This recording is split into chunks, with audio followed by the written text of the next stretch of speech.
Before we talk about why muscles grow and why they shrink, you need to understand something fundamental.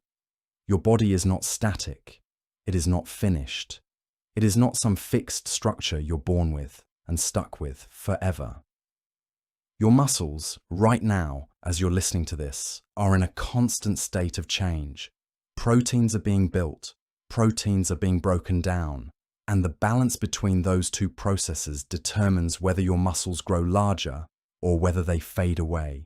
This happens at a scale you cannot see without a microscope, happening inside your cells, in structures so small they exist in a world governed by different physics than the one you move around in every day. But here is the crucial part. That microscopic world is not random. It is not chaos. It follows rules.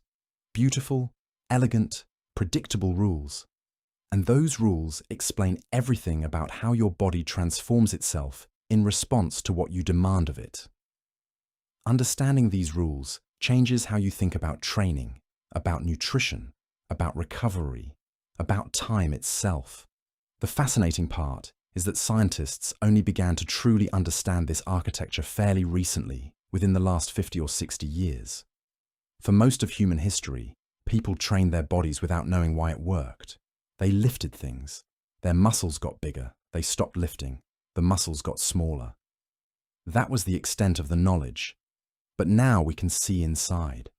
Now we can watch the actual mechanisms. Now we can explain with real scientific precision what is happening in the darkness beneath your skin.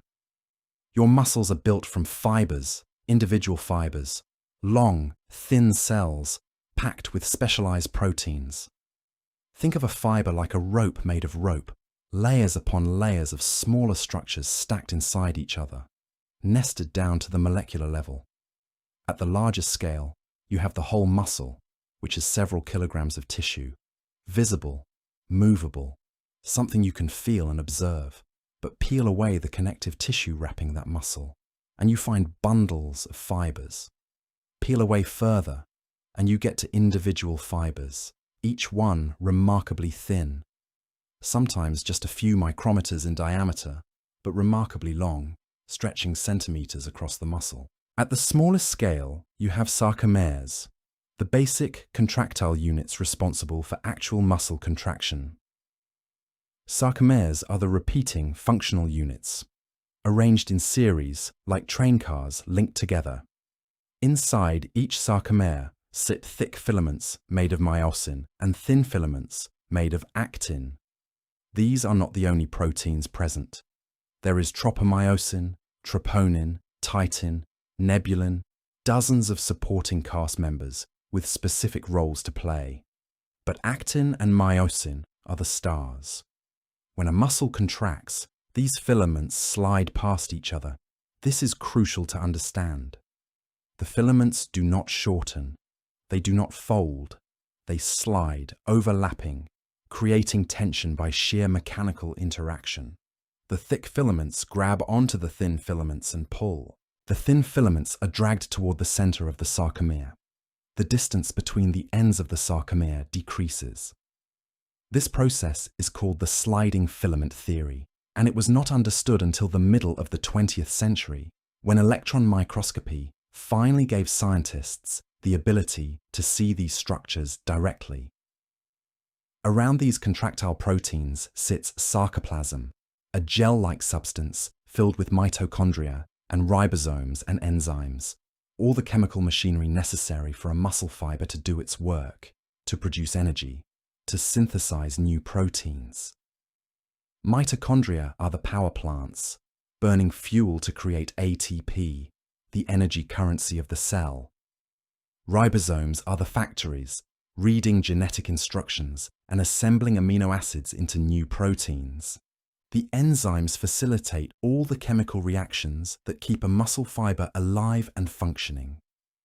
The entire muscle is wrapped in connective tissue, providing structure and transmitting force from individual fibers to bones and tendons. But here is what matters most, what is actually important for understanding growth and shrinkage. Every muscle fiber contains multiple nuclei. Not one nucleus like most cells in your body. Multiple. That is the critical detail, the foundation upon which all understanding of muscle growth rests.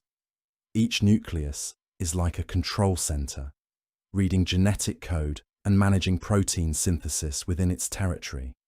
But each nucleus can only manage a limited amount of cellular material. There is a fundamental limit to how much cytoplasm a single nucleus can control. When muscles grow very large, they need more nuclei to manage the expanded territory. This becomes critical.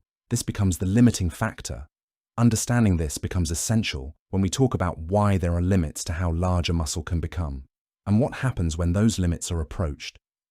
The architecture of muscle is layered, fractal, self-similar, like you can zoom in at every scale and find the same basic principle repeating: structure built from smaller structure, organization nested inside organization, all the way down to the level of individual protein molecules, thousands of atoms bonded together in precise three-dimensional arrangements. Muscles do not just sit there. They contract, they produce force, they move your skeleton, and that movement, that force production, requires a mechanism of stunning precision. When electrical signals from your nervous system reach a muscle fiber, they trigger a cascade of chemical events. The signal travels down the nerve, reaches the neuromuscular junction, releases a neurotransmitter called acetylcholine. That neurotransmitter binds to receptors on the muscle fiber membrane. This opens ion channels. Calcium floods into the muscle fiber, moving down its concentration gradient, driven by electrical potential. That calcium binds to proteins associated with the thin filaments, specifically troponin. That binding changes the shape of tropomyosin, moving it aside, uncovering binding sites on actin. The myosin heads, little molecular motors, grab onto the newly exposed binding sites on the actin. This is the moment of engagement. The myosin heads pull. The filaments slide past each other. The sarcoma becomes shorter. The muscle fiber becomes shorter. Thousands of sarcomeres shortening in concert creates visible muscle contraction. All of this happens almost instantly. Your brain sends a signal, and your muscle responds in milliseconds. The timing is extraordinary. The precision is extraordinary. This entire mechanism evolved over hundreds of millions of years, refined by every predator, every prey animal, every organism that needed to move to survive. But the contraction itself is not the whole story. It is not even the interesting part, not for our purposes. The interesting part is what happens after you stop contracting. What happens when your muscles experience unusual load, unusual tension they have not encountered before. When you perform resistance training, you create what is called mechanical tension, physical force applied to muscles.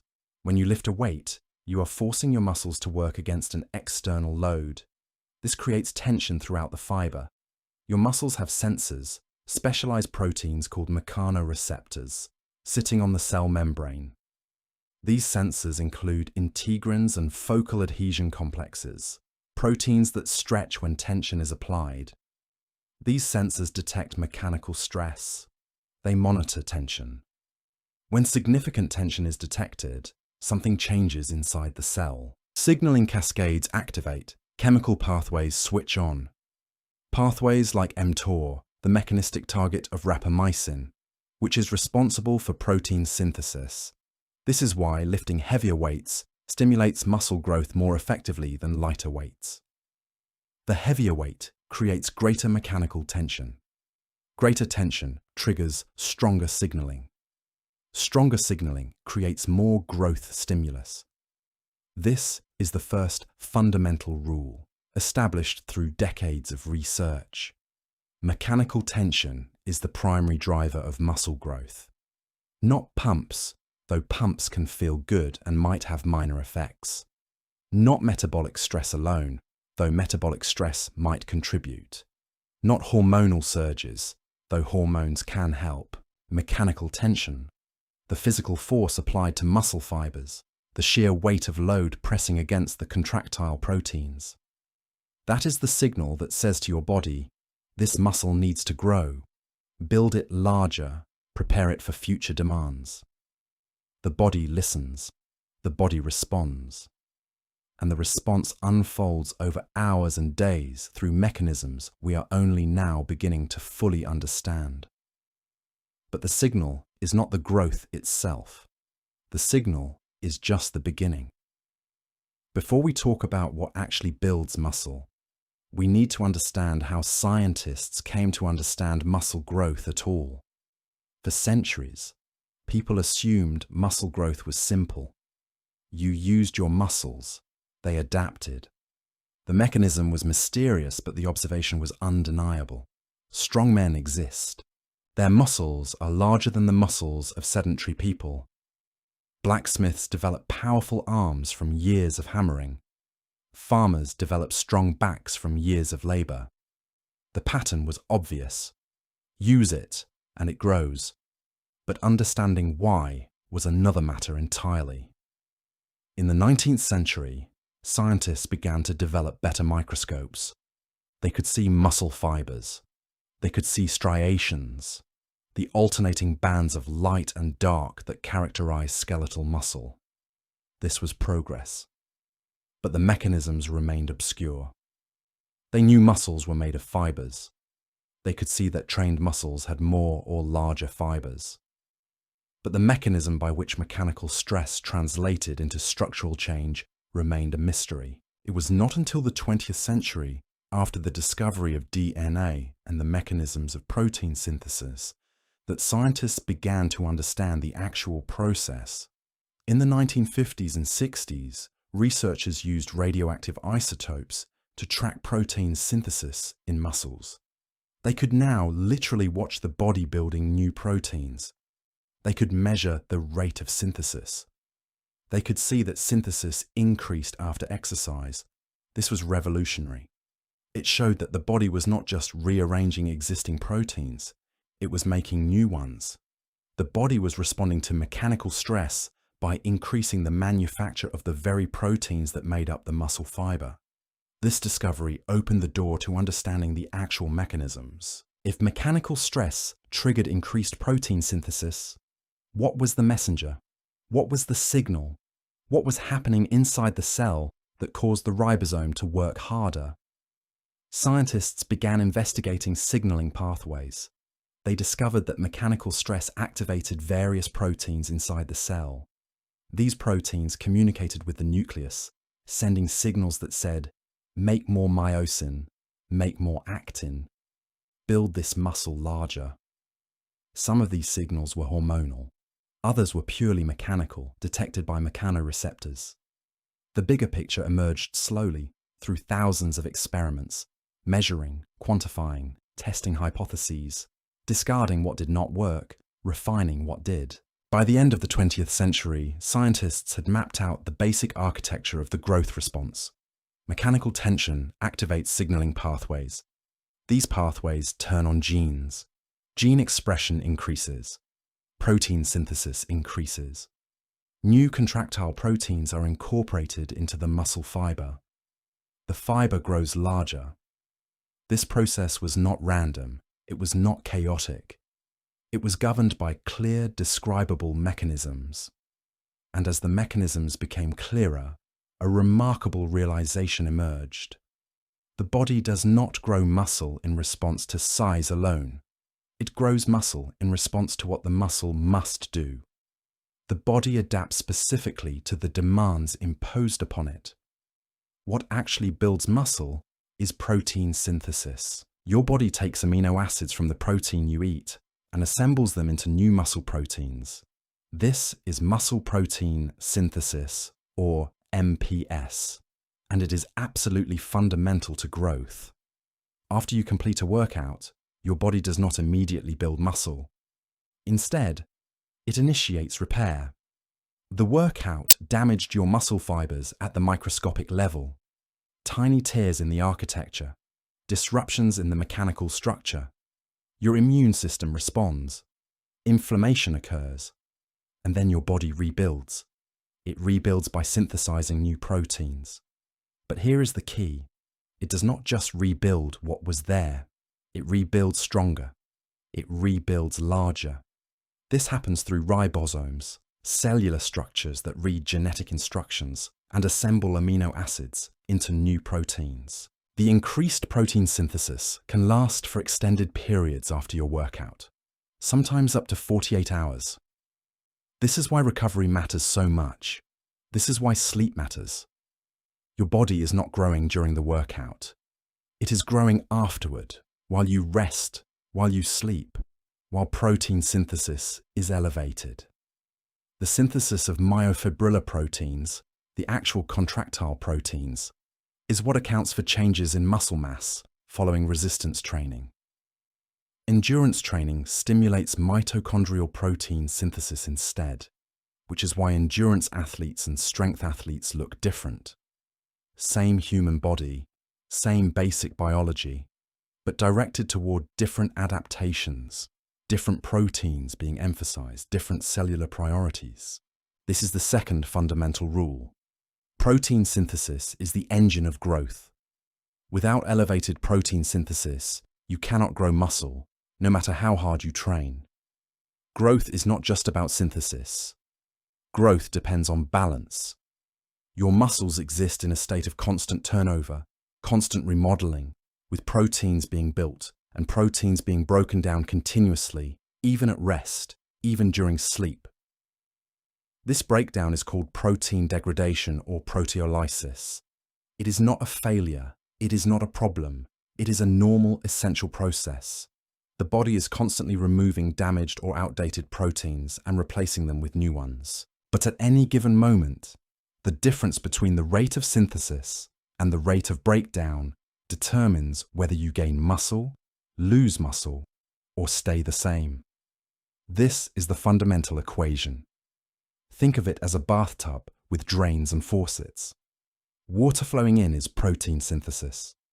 Water flowing out is protein breakdown. If more flows in than flows out, the tub fills. That is muscle growth. If more flows out than flows in, the tub empties. That is muscle loss. In a sedentary person, these two processes are roughly balanced. Water in roughly equals water out. Muscle mass stays stable. The person maintains whatever muscle they have. The system is in equilibrium. But when you perform resistance training, something shifts. Something fundamentally changes in the system. You increase the signal for protein synthesis. Mechanical tension triggers signaling cascades that tell the ribosome to work harder, to assemble more proteins. At the same time, you create the conditions that can suppress protein breakdown. Mechanical tension does this. Exercise does this. Amino acids and protein do this. Insulin does this. The balance flips in favor of synthesis. You achieve what is called a positive net protein balance, a state where more protein is being built than is being broken down. That positive balance is where growth happens. The bathtub fills. The muscle fibers expand. The muscle becomes larger. Conversely, when you become inactive or when you do not consume enough protein, the balance shifts toward breakdown. You experience what is called atrophy, a decrease in muscle mass. The drain exceeds the faucet. Water flows out faster than it flows in. The bathtub empties. Muscles shrink. Both synthesis and breakdown are essential processes. You cannot have one without the other. But in the context of growth, you need synthesis to exceed breakdown. You need that positive balance sustained over time, sustained across weeks and months as you train progressively harder. This is why exercise alone is not enough. This is why nutrition alone is not enough. You need both working together. You need the signal from training and the building blocks from food, working in concert, creating the conditions where positive protein balance becomes possible. The mTORC1 pathway is where these signals converge. mTORC1 is mechanistic target of rapamycin complex 1, and it functions like a master switch inside your cells, a control center that receives multiple inputs and makes a decision about whether to commit resources to growth or conserve them. When mechanical tension arrives, detected by mechanoreceptors on the cell surface when amino acids are present, flooding the cell from the protein you consumed, when glucose is available, fueling the energy needs of protein synthesis, when growth factors like IGF-1 are elevated, signaling that conditions are favorable for growth, mTORC1 activates. mTORC1 receives input from multiple pathways. It is not waiting for a single signal. It is waiting for the constellation of signals that indicates growth is appropriate, that conditions favor growth, that resources are available for growth. When enough of these signals converge, when the evidence is sufficient, mTORC1 switches on. When mTORC1 is active, it triggers a cascade of events. It activates proteins like S, 6K, and 4E-BP1, which then regulate the translation of messenger RNA into new proteins, telling the ribosomes to read the genetic code faster, to assemble amino acids into new proteins more rapidly.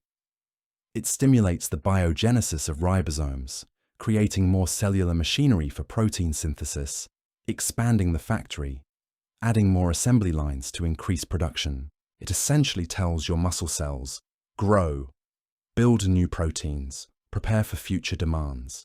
The time to expand is now. The importance of this pathway cannot be overstated. mTORC1 activation is considered the central hub of the muscle growth response to training. Without mTORC1 activation, mechanical tension alone does not create growth. You need the signal to translate into cellular action. You need the switch to flip. Several transcription factors help coordinate this response, genes being turned on, genetic code being read and expressed. Factors like MEF2 and SRF promote the growth of muscle fibers themselves. PG, C, 1 alpha, 4, and YAP enhance adaptation. These molecular switches work together, responding to the signal created by mechanical tension, coordinating the response across multiple cellular processes, ensuring that all the pieces work in harmony. This is where the elegance of the system becomes visible. Your body is not a simple machine with a single control center. It is a layered system of signals and responses, each amplifying or modulating the other, all working toward a single outcome: adaptation to the stress you have imposed, transformation of your physiology to meet the new demands you have placed upon it. When you lift a heavy weight, you are not just moving the weight. You are sending a cascade of chemical signals through your entire muscular system, recruiting every level of biological organization from individual protein molecules to whole cell responses to tissue-level remodeling, activating mechanisms that have been refined by evolution across millions of years. But here is what complicates growth. What prevents muscles from becoming infinitely large? Nuclei. Each nucleus controls a certain amount of cytoplasm, the gel-like substance inside the cell, managing its territory, directing protein synthesis, coordinating all the cellular processes within its domain.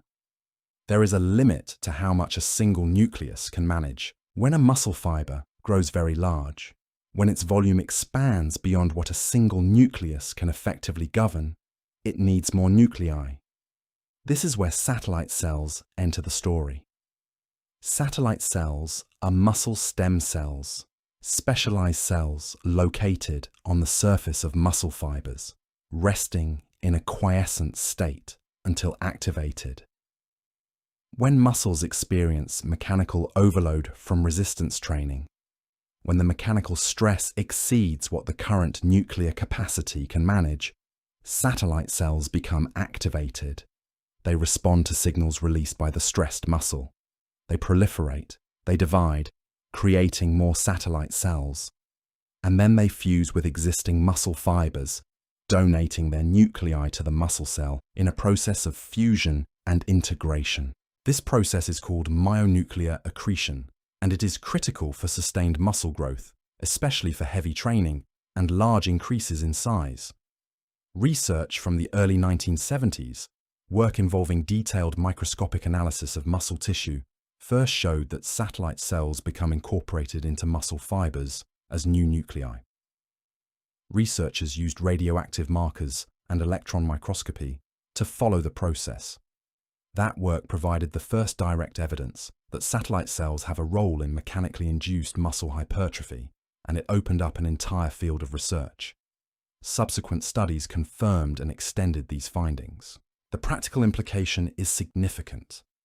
When you train very hard, when you create sufficient mechanical overload, when you stress your muscles beyond their current capacity, your body does not just synthesize more protein in existing fibers, it adds new nuclei to manage that expanded size.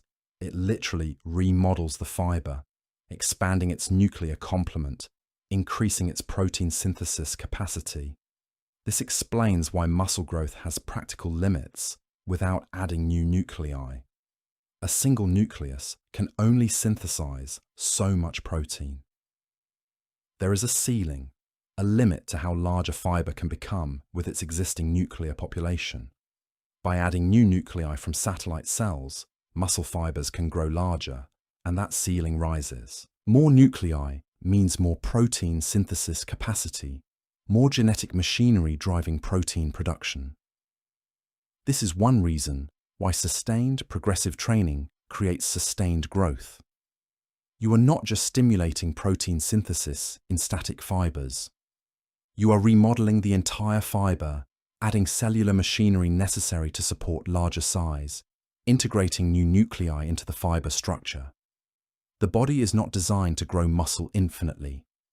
It is designed to grow muscle proportionally to the demands you place on it, to the mechanical stress you consistently impose, to the progressive overload you sustain over time. This understanding of growth mechanisms emerged gradually, but there was another crucial discovery that changed everything. For decades, scientists assumed all skeletal muscle fibers were essentially the same. They were long, thin, contractile, and that was that. But in the 1960s and 70s, researchers began applying more sophisticated techniques. They used electron microscopy. They used biochemical analysis. They looked more closely at muscle tissue from different sources. And they discovered something remarkable. Not all muscle fibers were the same. Some fibers were smaller, darker, and resistant to fatigue. These fibers relied on aerobic metabolism, using oxygen to produce energy continuously. Other fibers were larger, lighter in appearance, and quick to fatigue. These fibers relied more on anaerobic metabolism, producing energy faster but less sustainably. This discovery divided the scientific community. How many fiber types were there? 2, 3, 4.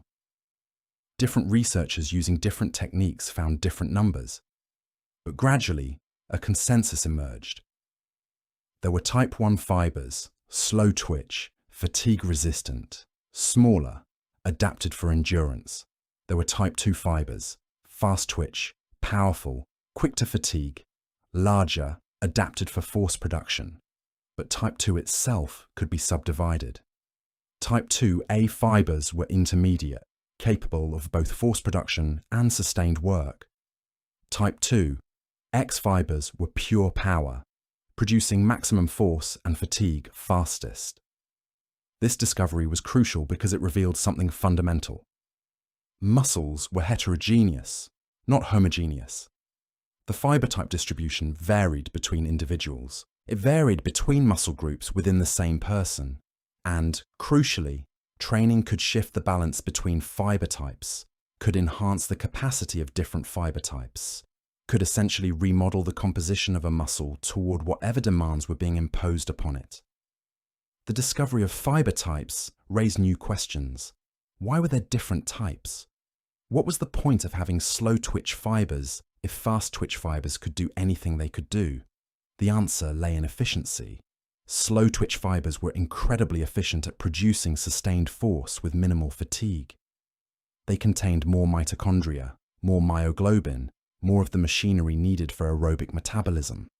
They were expensive to maintain, but invaluable for endurance work. Fast twitch fibers, particularly type 2X fibers, were designed for speed and power. They could mobilize energy quickly. They could contract rapidly, but they depleted their energy stores quickly and accumulated metabolic byproducts that interfered with contraction.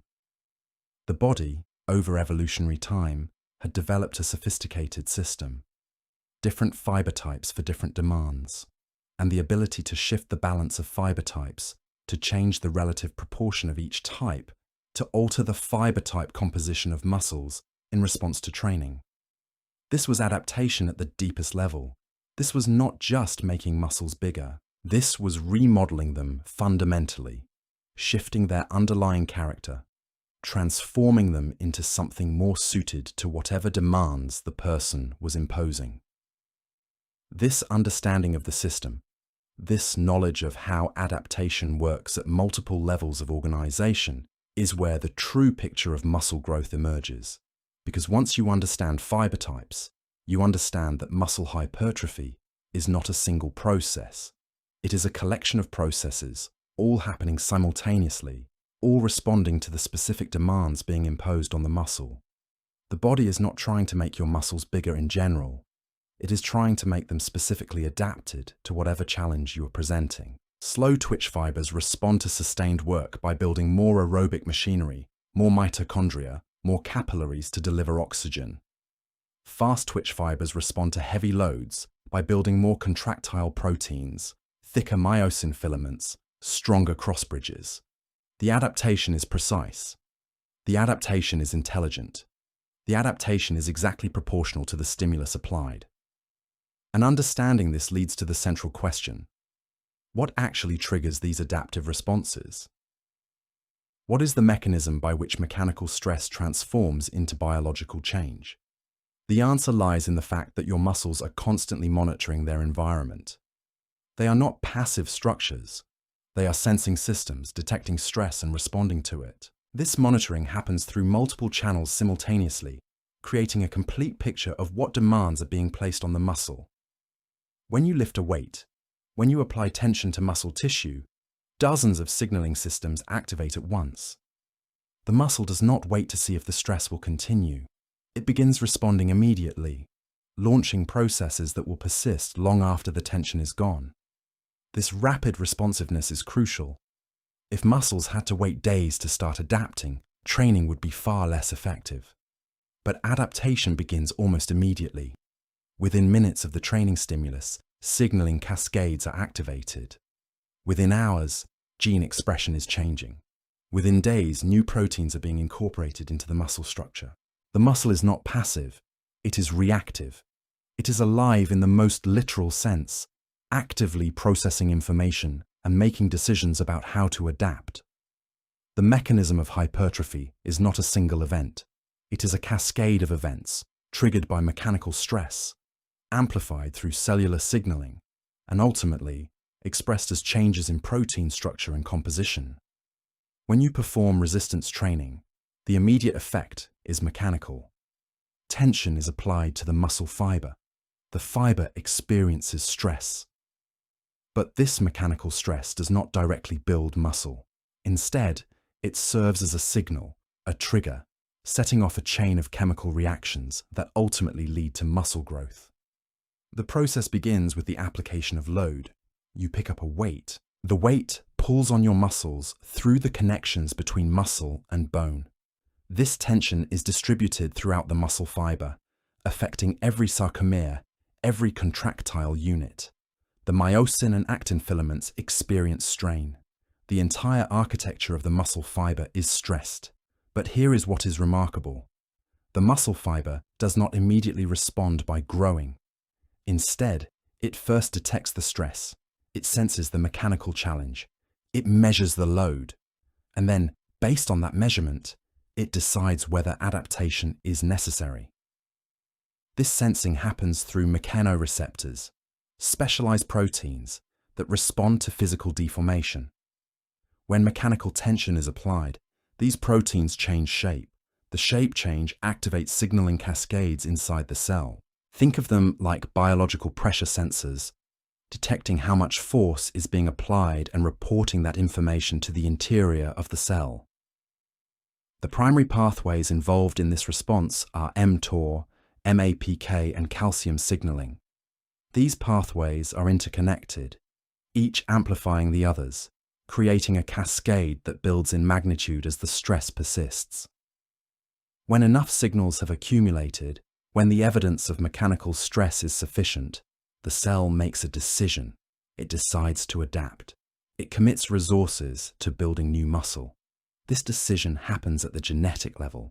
Genes that code for contractile proteins, for enzymes involved in energy metabolism, for ribosomes needed to synthesize those proteins. All these genes are upregulated. Gene expression increases. The cell begins reading the genetic code more actively, producing more of the proteins that make up muscle fiber. The response is not instantaneous.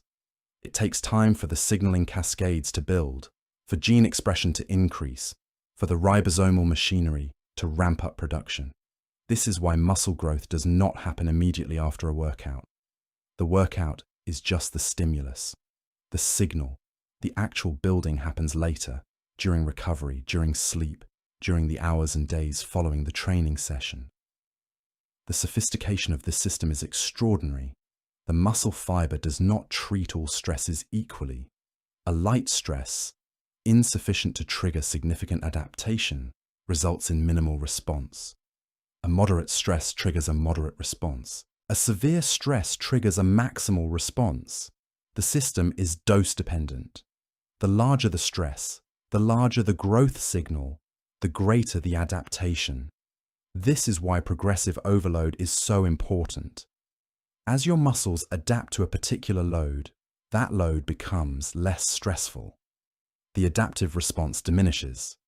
You must increase the load again to trigger a new stimulus, to create new growth. Without this progression, your muscles plateau. They stop growing because the stimulus is no longer sufficient to signal adaptation. The stimulus must exceed what the muscle currently expects. It must present a challenge that the muscle has not previously encountered. Only then does significant growth occur. This explains why experienced lifters struggle to make continued progress, while beginners progress rapidly. Beginners experience nearly constant novel stimuli. Every workout presents a new challenge because they are starting from a low baseline. Their muscles respond aggressively to any training stimulus. But as they train, as their muscles adapt, the same weights become routine. The stimulus diminishes. Continued progress requires continuously increasing demands. The mechanical tension itself drives these responses, but tension alone is not the whole picture. Muscle damage also plays a role. When you perform resistance training, especially with large ranges of motion or eccentric emphasis, you create microscopic damage in the muscle fiber. This damage is intentional. This damage is necessary. It is part of the stimulus for growth. The damage occurs at the level of the sarcomere, at the level of individual contractile proteins. Filaments are disrupted. Z-discs, the structures that anchor sarcomas in place, experience strain. Some myosin and actin molecules are actually pulled away from their structural positions. This creates an urgent signal. The cell recognizes the damage. It activates inflammatory responses. Immune cells are recruited. Chemical signals are released. These signals include cytokines and growth factors that amplify the growth signal beyond what mechanical tension alone would create. The combination of mechanical tension and mechanical damage creates a powerful stimulus for adaptation. This explains why eccentric training, which emphasizes the lengthening phase of movement and creates greater mechanical damage, often triggers robust growth responses. The combination of tension and damage is more effective than either alone. The damage is not a failure of the system, it is part of the system. Evolution has designed your muscles to respond to damage with growth. This makes perfect biological sense. When a muscle is damaged, when it is forced to do work that exceeds its current capacity, the appropriate response is to build more muscle. Building more muscle makes the muscle more resilient. It makes the muscle more capable of handling future stress without damage. This is adaptation in its purest form. Damage signals stress. Stress signals that adaptation is necessary. The body responds by building. The process of damage and repair is not unique to resistance training. It happens with any activity that stresses the muscle beyond what it is accustomed to. It happens the first time you run if you are not a runner. It happens the first time you climb stairs if you are sedentary. The soreness you feel days after an unaccustomed activity, what is called delayed onset muscle soreness, or DOMS, is partially a result of this microscopic damage and the inflammatory response that follows. The soreness is uncomfortable, but it is also a sign of adaptation occurring. The soreness typically peaks within 24 to 48 hours after the activity, and then gradually resolves as the muscle repairs and adapts. The muscle becomes stronger. It becomes more resistant to damage from that activity. Future performances of that activity cause less soreness because the muscle has adapted. This is why beginners experience more soreness than experienced lifters. Beginners are constantly exposing their muscles to novel stimuli. Experienced lifters are performing activities their muscles have already adapted to. The damage is less. The inflammation is less. The soreness is less. But this does not mean the experienced lifter's muscles are not being stimulated. The stimulus is different. The damage is less, but the mechanical tension is greater. The novel stimulus is gone, but the accumulated stress over many repetitions is present. Different stimuli create different responses, but all effective stimuli for growth share this common feature. They exceed what the muscle is accustomed to. They present a challenge. They demand adaptation. The type of mechanical tension matters as well. Sustained tension under moderate loads creates different adaptations than brief intense tension under heavy loads. Time under tension, how long the muscle remains contracted, is another variable in the hypertrophy equation. Extended time under tension creates different signals than brief high-intensity contractions. Extended tension creates accumulated stress, elevated metabolic byproducts, and sustained activation of signaling pathways. This sustained activation can drive substantial growth, which is why moderate weight with higher repetitions can be surprisingly effective for hypertrophy. The key is that the muscle must be challenging to produce, whether through heavy load or extended time, or a combination of both. The stimulus must be sufficient to exceed the muscle's adaptive capacity. The stimulus must be novel enough to trigger a response. And the stimulus must be consistent enough over time to create sustained adaptation. This is the essence of the hypertrophy mechanism. It is not complicated. Load the muscle. The muscle responds by adapting. Make the load progressively greater. The muscle adapts progressively more. Understanding this basic principle, this fundamental relationship between stimulus and adaptation, explains virtually all of human muscle growth and all of human muscle loss. Range of motion also affects the hypertrophy stimulus. A full range of motion creates more mechanical tension throughout the movement. A squat performed from a full bottom position to complete lockout exposes more of the quadriceps to mechanical tension than a partial range squat. Full range movements tend to create greater damage to muscle fibers because the muscle must lengthen and shorten over a greater distance. This greater mechanical challenge creates a more robust growth stimulus. This is why full range of motion is generally recommended for hypertrophy training. But partial range movements can also be effective, particularly when performed with heavy loads that might be impossible to move through a full range. A heavy partial squat still creates mechanical tension, still activates growth pathways, still creates adaptation. It is simply a different type of stimulus. The specificity principle applies here. The adaptation is specific to the demands imposed. Train with full range of motion and full range strength increases alongside hypertrophy. Train with partial range, and partial range strength increases. The ideal approach combines both: full range work for comprehensive strength and hypertrophy development, and partial range or specialized work for addressing weak points or creating novel stimuli that prevent plateaus. When mechanical tension is applied to muscle tissue, and especially when that tension is combined with movement and damage, something else happens at the cellular level. The muscle fiber experiences metabolic stress. The demand for energy exceeds the supply. ATP, the energy currency of the cell, is consumed faster than it can be replenished. Phosphocreatine, a buffer system that helps maintain ATP levels during intense activity, becomes depleted. Metabolic byproducts accumulate. Lactate, hydrogen ions, phosphate ions, all the waste products of intense muscle activity build up inside the fiber. These accumulations create an acidic environment inside the muscle. This acidic environment is uncomfortable. It is one reason why muscles burn during intense exercise.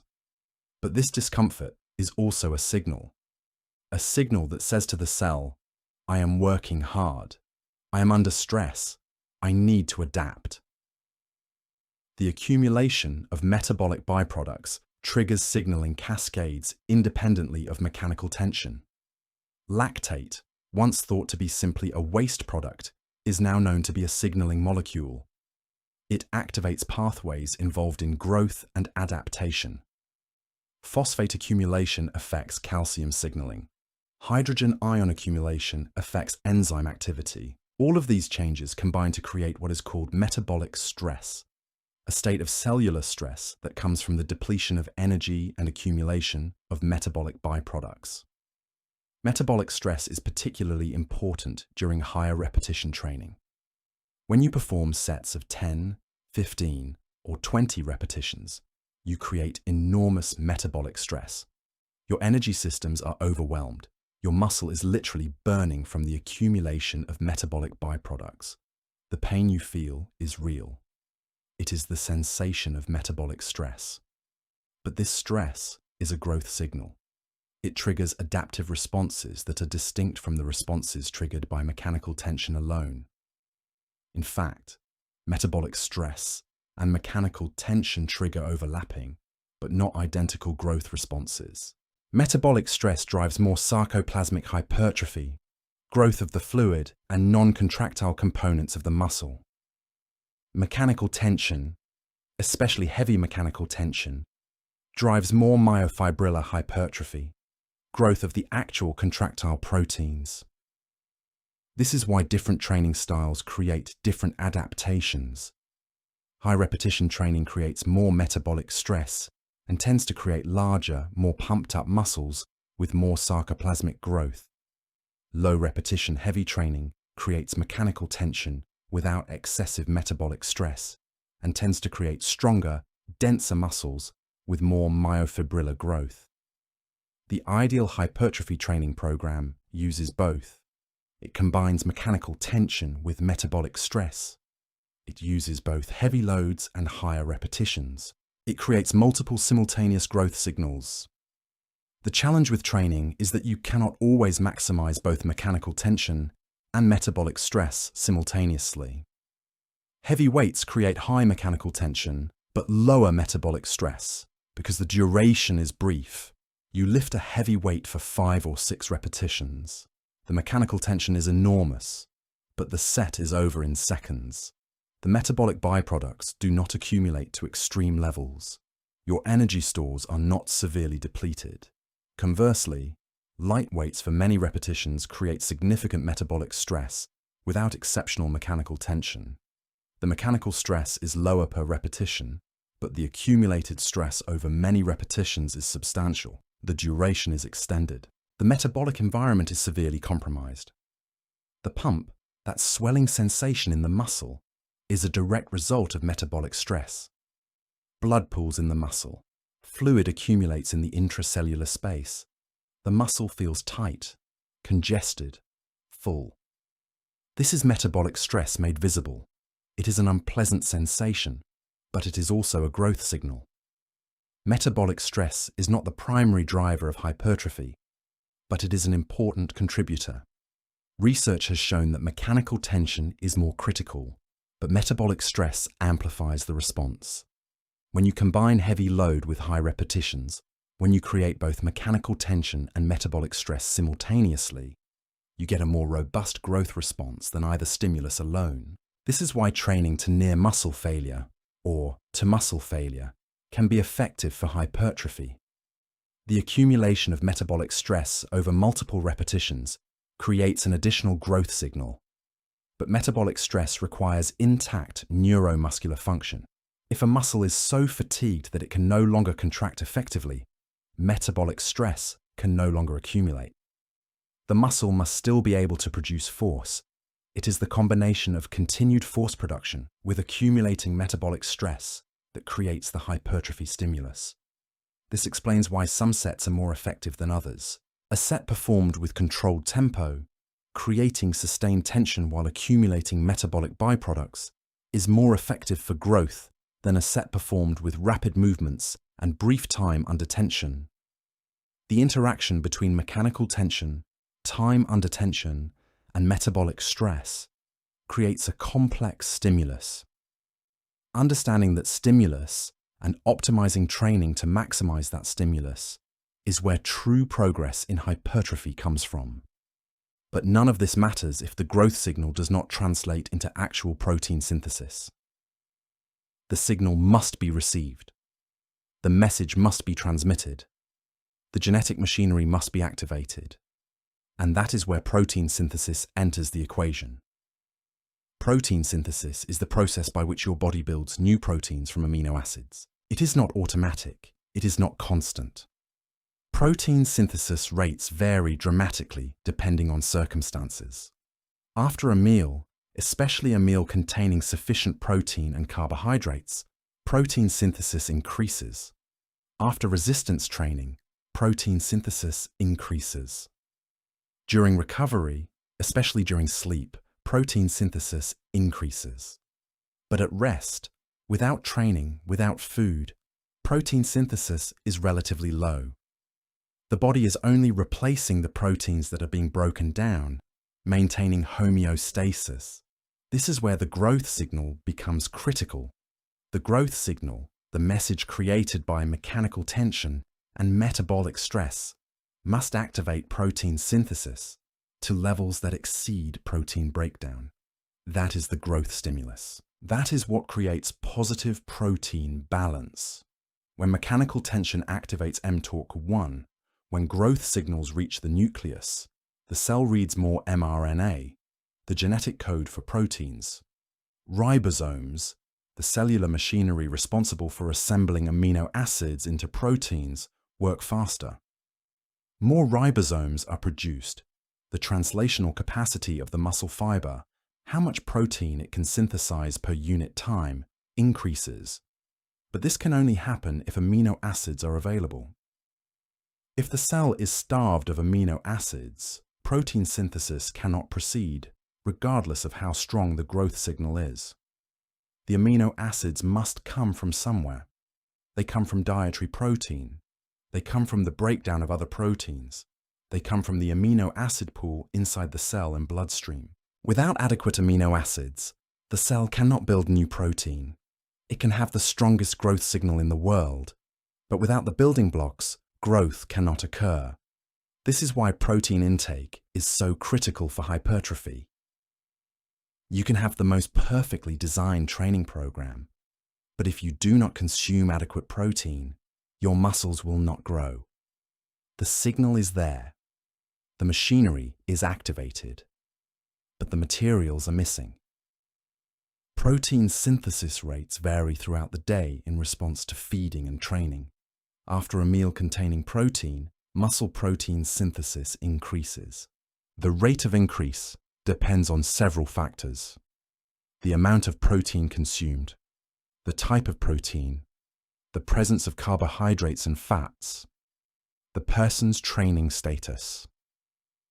Athletes who train regularly tend to have higher baseline protein synthesis rates than sedentary people. Their muscles are more sensitive to protein intake. Their bodies have adapted to be more efficient at building muscle. This adaptation takes time. It develops gradually through consistent training. But once established, it creates a powerful advantage. The trained athlete's muscles respond more robustly to the same protein intake that a sedentary person would consume. This explains why consistent training, week after week and month after month, creates continued progress even without changing the training program dramatically. The body is becoming progressively more responsive. The adaptations are cumulative. Each training session primes the muscles for the next session. Each meal provides the building blocks needed for growth. The combination creates a system that is optimized for muscle development. The protein synthesis response to resistance training persists for hours afterward. Studies have shown elevated protein synthesis rates for 24 to 48 hours after training. This is the window during which the body is particularly responsive to protein and ready to build muscle. Maximizing protein intake during this window amplifies the growth response. But this does not mean protein intake at other times is unimportant. Distributed protein intake throughout the day maintains a consistently elevated protein synthesis rate.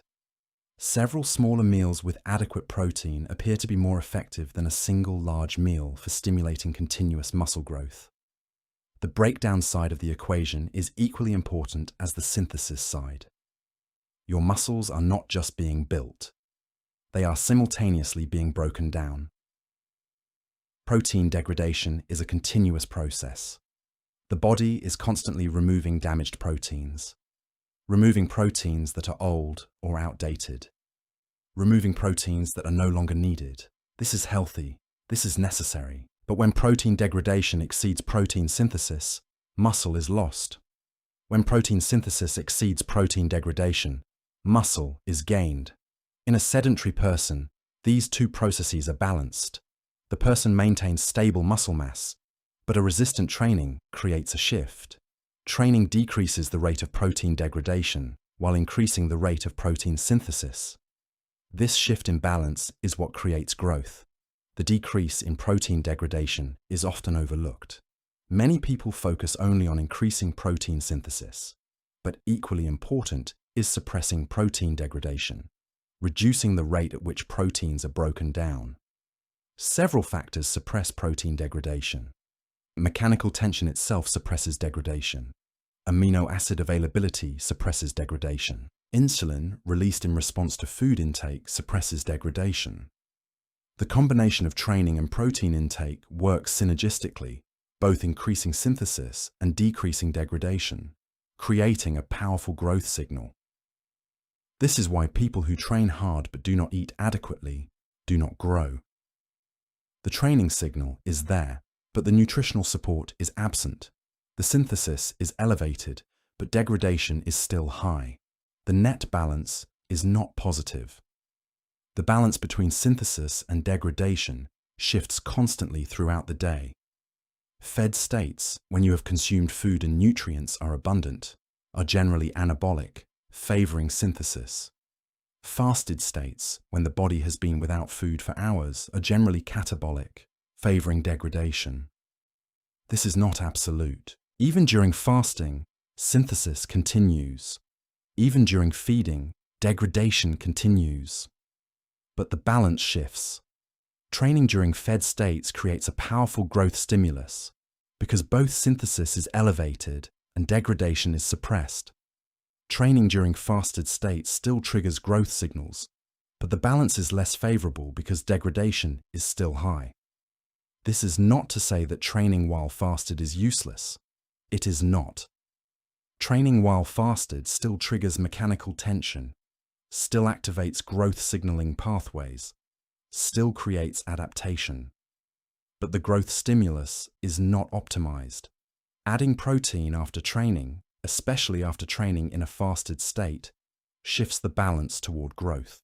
The addition of amino acids immediately reduces degradation and enables synthesis. The recovery window, the hours following training when the muscle is particularly responsive to growth signals, is when nutrition matters most. The body is primed for growth. The signaling pathways are activated. The machinery is ready. Providing amino acids and energy at this time maximizes the growth response. This is why post-workout nutrition is often emphasized, not because there is a magical window that closes after 30 minutes, but because the muscle is at a unique state of readiness. It is receptive. It is prepared to build new protein.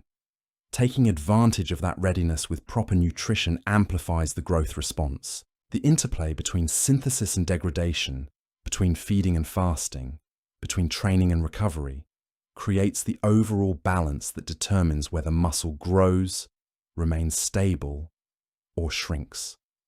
Understanding this balance explains why some training programs work and others do not. A program that creates strong growth signals but does not support those signals with adequate nutrition will not produce growth. A program that involves eating adequate protein but no training stimulus will not produce growth. Growth requires both. The signal without the materials does not work. The materials without the signal do not work. Both are necessary. Both must be present. The body is exquisitely sensitive to this balance. It responds with growth when conditions favor growth.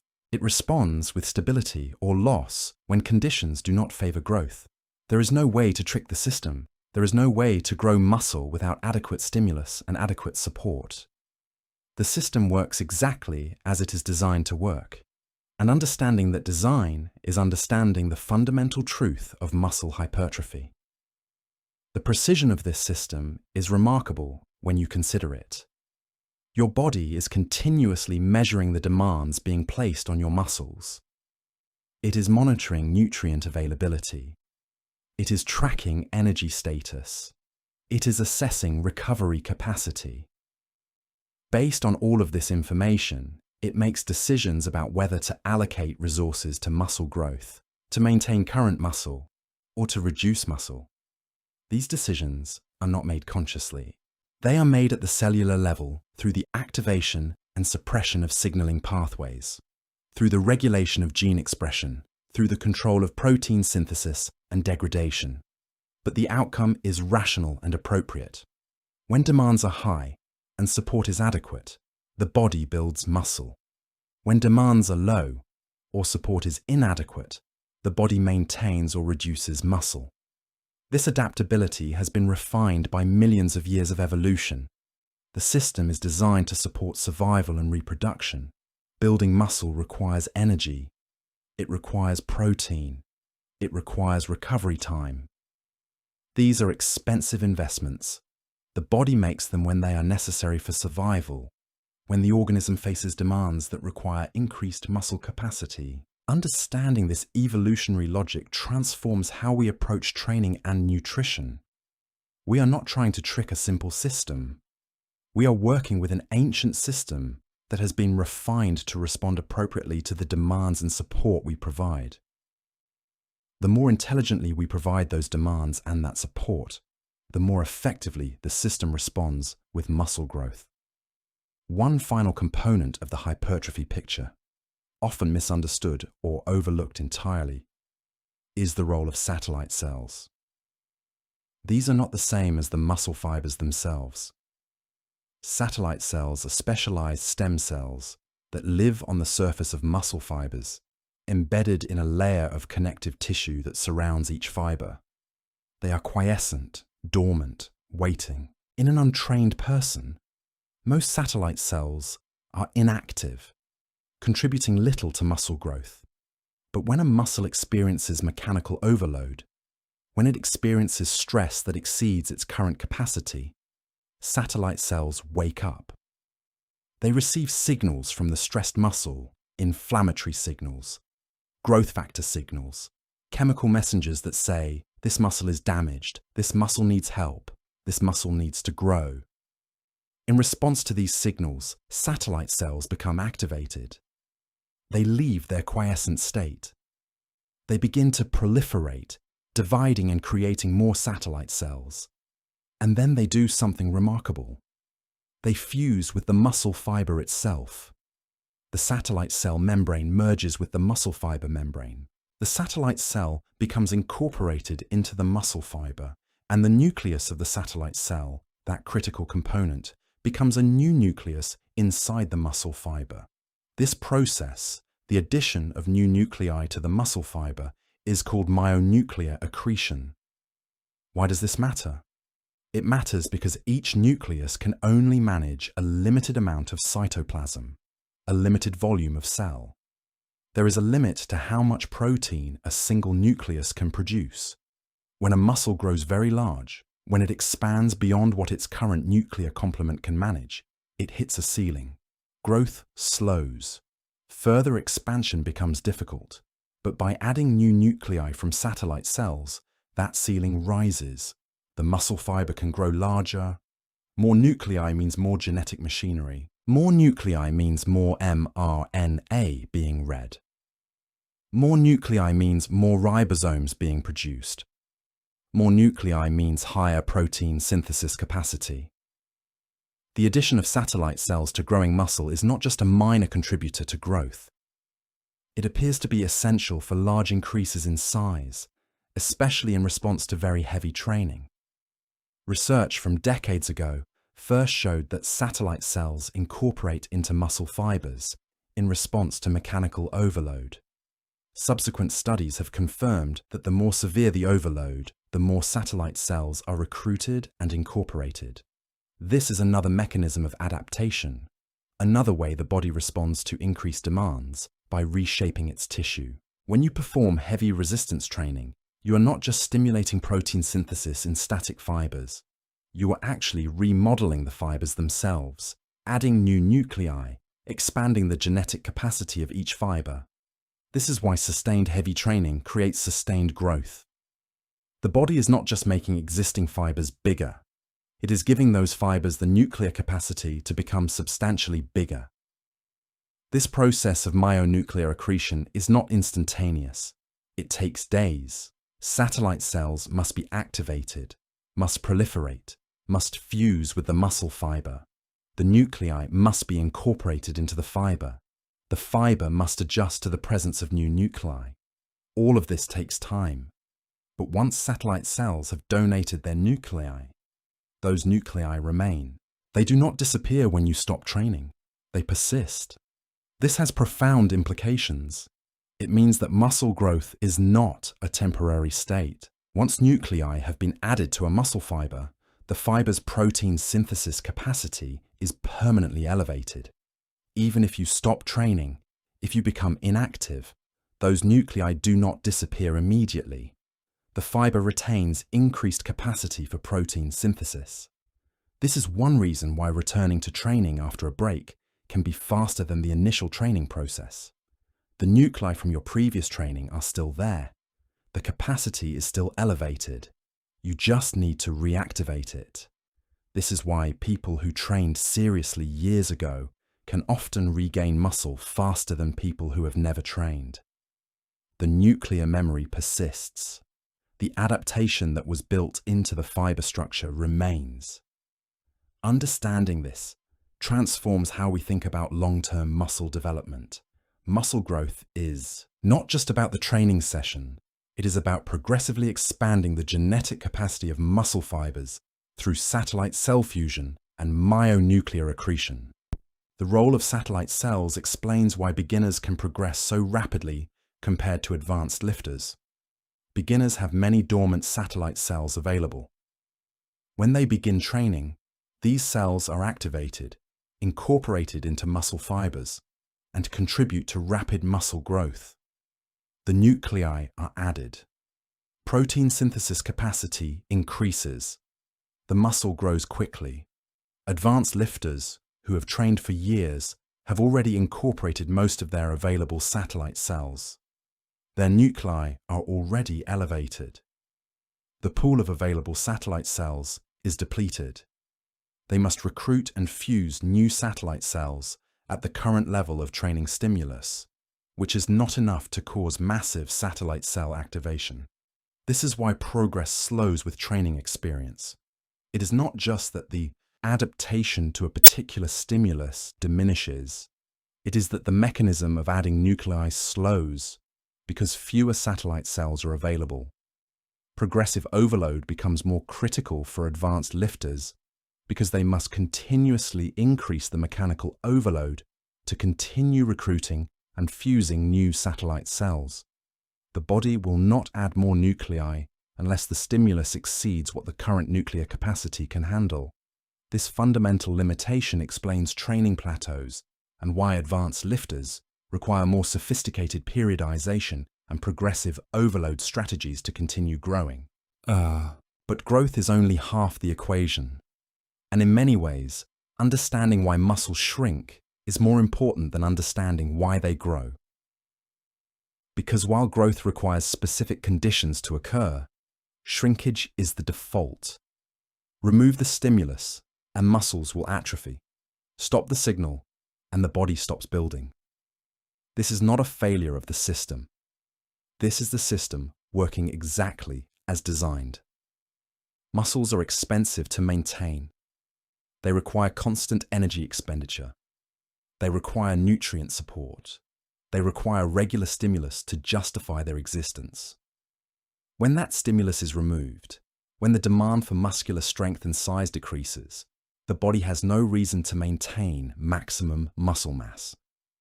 So it shrinks. It reduces the tissue back to what it perceives as necessary levels. Chai is process. The loss of muscle tissue is called atrophy.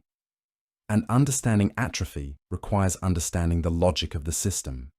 The body is not sentimental about muscle. It does not preserve muscle mass because you built it in the past.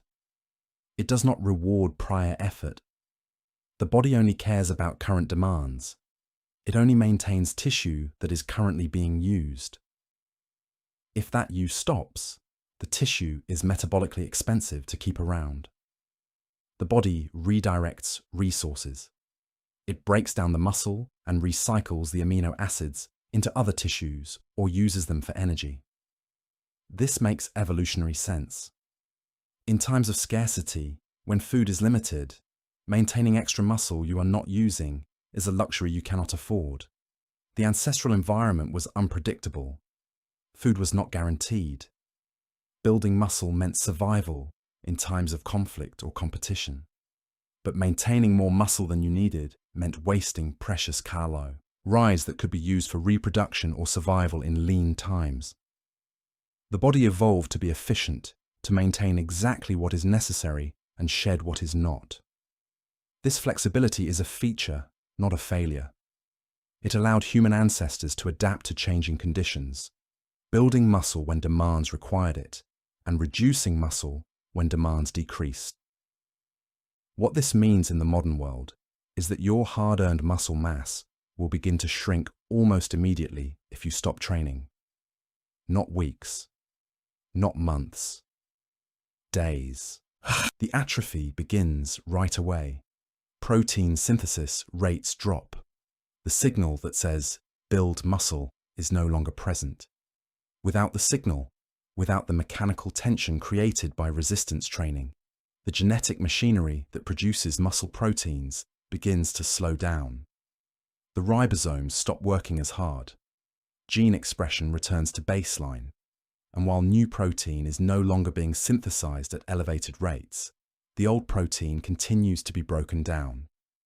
The balance shifts immediately in favor of degradation. The rate of protein breakdown becomes greater than the rate of protein synthesis. Negative protein balance, muscle loss. This is why athletes who take time off, even a week or two, feel noticeably weaker and smaller when they return to training. The muscle has not just disappeared. The neural connections that drive the muscle have also weakened. The coordination patterns have degraded. The body has stopped prioritizing that tissue. And once it stops prioritizing, the decline accelerates. Something else happens during disuse that is particularly insidious. A protein called myostatin increases. Myostatin is a natural brake on muscle growth. It limits how much muscle the body will build. Higher myostatin means less growth. Lower myostatin means more growth. During training, myostatin levels are suppressed. The body is saying yes to growth. During disuse, myostatin levels rise. The body is saying no to growth. The brake is applied. This rise in myostatin actively inhibits muscle protein synthesis while simultaneously promoting degradation. It is not passive. The body is not just failing to build muscle. It is actively suppressing muscle growth. This is another mechanism ensuring that disused muscle shrinks. The system works in multiple directions simultaneously to achieve atrophy. The first phase of atrophy happens quickly. Within days of stopping training, strength loss occurs. You might lose 10, 15, even 20% of your strength almost immediately. But this is not all muscle loss. Much of this is neural. Your nervous system has adapted to efficiently recruit the muscle you have. When you stop training, that adaptation is no longer reinforced. The neural drive decreases. The recruitment patterns change. The muscle becomes harder to access. Actual muscle tissue loss, the physical loss of contractile proteins, takes longer. It takes weeks, but the process is already underway. As the days of inactivity accumulate, the rate of protein breakdown begins to exceed the rate of protein synthesis more dramatically. Satellite cell nuclei that were donated to your muscle fibers during training remain present, but without continued stimulus, they alone cannot sustain the tissue. The nuclei can support protein synthesis, but only if the signal is present. If the signal is absent, if mechanical tension is not applied, the nuclei do not activate. They do not drive synthesis. The muscle tissue begins to be recycled. The sarcoplasm shrinks. The contractile proteins decrease. The muscle visibly shrinks. The rate of atrophy depends on several factors. How trained was the person to begin with? Highly trained individuals with large muscles can lose muscle faster than untrained individuals, simply because they have more tissue to lose. How long has it been since training? The first weeks are crucial. The rate of loss is steepest early on. How old is the person? Younger individuals tend to lose muscle slower than older individuals. How active are they during the break from training? Complete bed rest causes catastrophic muscle loss. Moderate activity, even walking and daily tasks, preserves more muscle than complete inactivity. How is their nutrition during the period of inactivity? This matters enormously. This is where the second piece of the atrophy puzzle emerges. Disuse atrophy, the loss of muscle due to lack of training stimulus, is accelerated dramatically by poor nutrition. When someone stops training but maintains adequate protein intake and overall caloric intake, muscle loss occurs but at a slower rate. The protein being broken down is partially replaced. The balance is still negative, but not catastrophically so. But when someone stops training and reduces their food intake, the atrophy accelerates dramatically. The body has no incoming amino acids to use for synthesis. It is forced to break down muscle to obtain amino acids for other critical functions. The loss accelerates. The process becomes destructive. This is why taking a break from training while maintaining good nutrition preserves more muscle than taking a break while dieting. The six nutritional support matters. The amino acids matter. Without them, the body has no choice but to break down tissue, and muscle is an available source of amino acids, so the body breaks it down. The mechanism of disuse atrophy operates through the same signaling pathways that drive growth, but in reverse. Without mechanical tension, mTORC1 signaling decreases. Without the growth signal, protein synthesis rates drop to baseline. Simultaneously, protein degradation pathways become more active.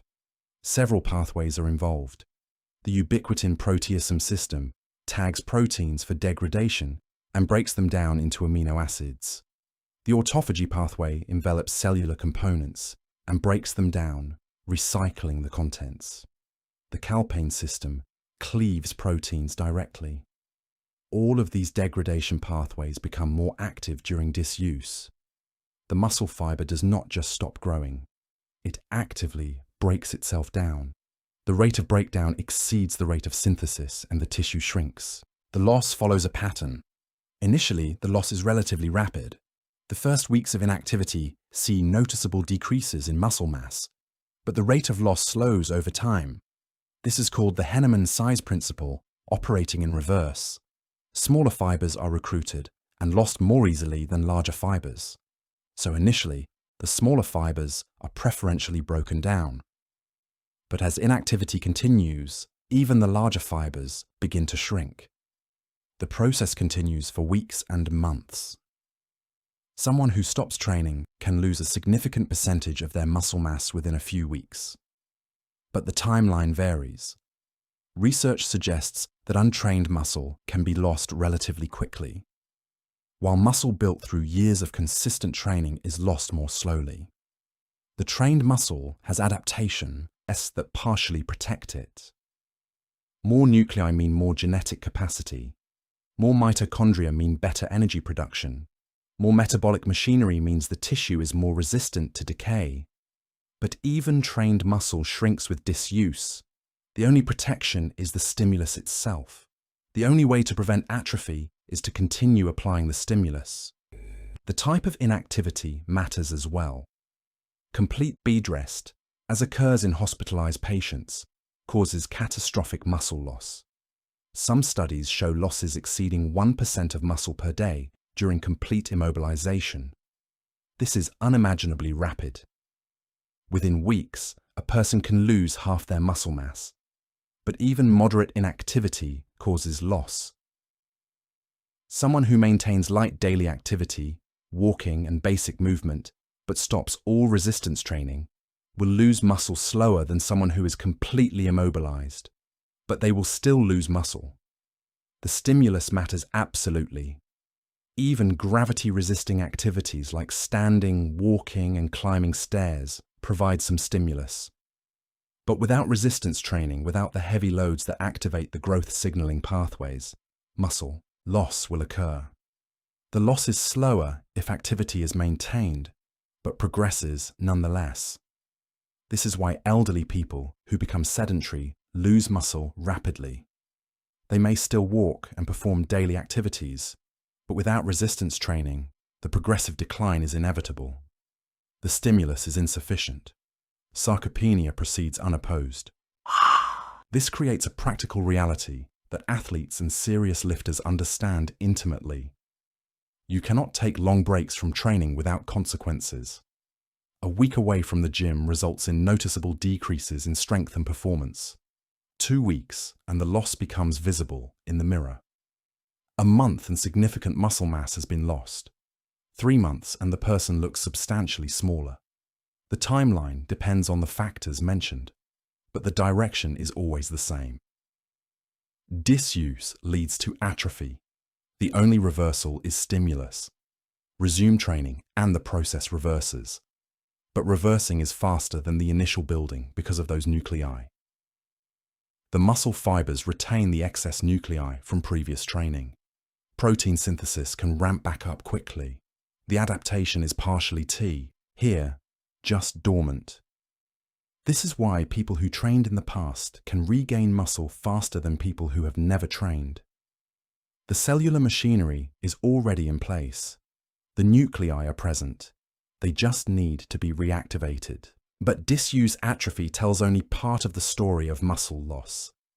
Because even people who continue to train, even people who maintain stimulus, still lose muscle over time if they do nothing else. They lose muscle because they get older. This is not disuse atrophy. This is something different, something more fundamental. This is sarcopenia, the age-related loss of muscle mass and function. And this process begins much earlier than most people realize and progresses much faster than most people expect. Sarcopenia is not a disease. It is not a pathology in the traditional sense. It is a biological reality of aging. It is the consequence of dozens of simultaneous changes in the body's systems that all point in the same direction, toward less muscle, toward greater weakness, toward reduced physical capacity. The cascade is relentless, and understanding this cascade is understanding the most significant health challenge of modern aging. Sarcopenia is distinct from disuse atrophy. Sarcopenia occurs in people who remain active. It occurs in people who maintain their training. And yet muscle is still lost progressively with age. The rate of loss varies with training, but the direction is consistent. After approximately age 30, muscle mass begins to decline. The decline is slow at first, maybe 0.5% per year in sedentary individuals. But it accelerates. By the time someone reaches their 60s or 70s, the rate of loss can exceed 2 to 3% per year. Over decades, this compounds into massive losses. Someone who maintains reasonable muscle mass at 30 might have lost 30 to 40% of their muscle by 80 if they do not train to offset the loss.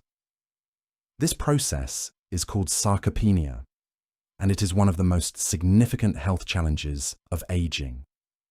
The mechanisms of sarcopenia are distinct from disuse, atrophy, and multiple systems contribute simultaneously. First, there is a decline in the production of growth factors. Growth hormone decreases with age. IGF-1 decreases. Testosterone decreases, particularly in men. The hormonal environment becomes less favorable for muscle growth. The signal is weaker. Even with the same training stimulus, the hormonal response is diminished. Second, there is a decline in the sensitivity of muscle tissue to those signals. The muscle itself becomes less responsive to growth factors. The mTORC1 pathway becomes less active in response to mechanical tension. The signaling cascade is blunted. The same stimulus that drove tremendous growth in a young person drives less growth in an older person. Third, there is a decline in satellite cell function. Satellite cells become less responsive to activation signals. They proliferate more slowly. They fuse with muscle fibers less effectively. The capacity to add new nuclei decreases. Without myonuclear accretion, growth is limited. But satellite cell decline also affects repair. Damage is repaired more slowly. Protein turnover accelerates. The tissue becomes more fragile. Fourth, mitochondrial function declines. Mitochondria are the power plants of the cell. They produce ATP, the energy currency. With age, mitochondria become less efficient. They produce less ATP. They generate more reactive oxygen species, which damage proteins and cellular structures. The energy status of the cell declines. Protein synthesis requires energy. If energy is limited, synthesis is limited.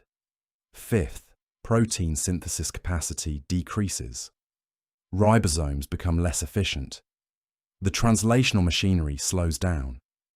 Even with adequate amino acids and adequate signals, the rate at which new proteins are synthesized decreases with age. Sixth, protein degradation becomes less selective.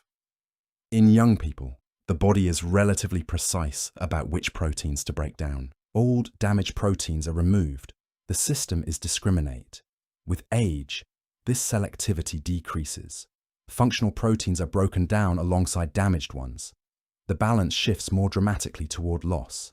Seventh, inflammation increases.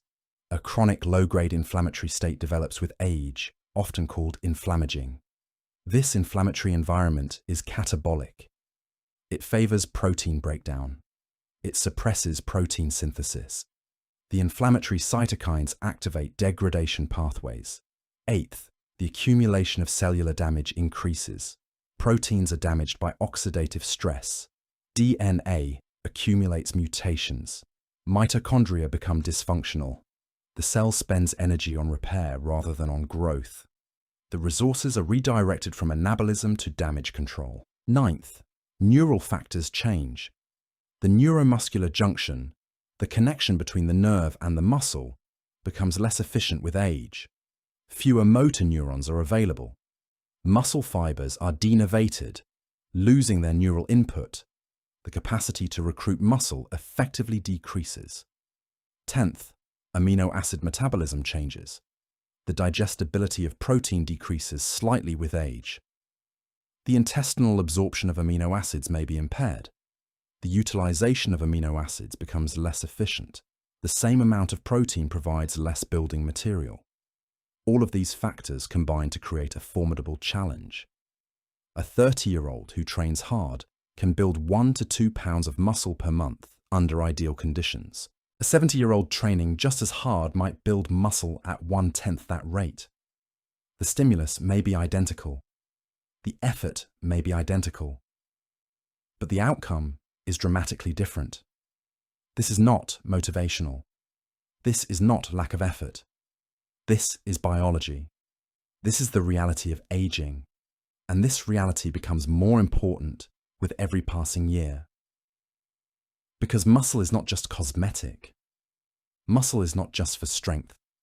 Muscle is a critical predictor of health, function, and longevity.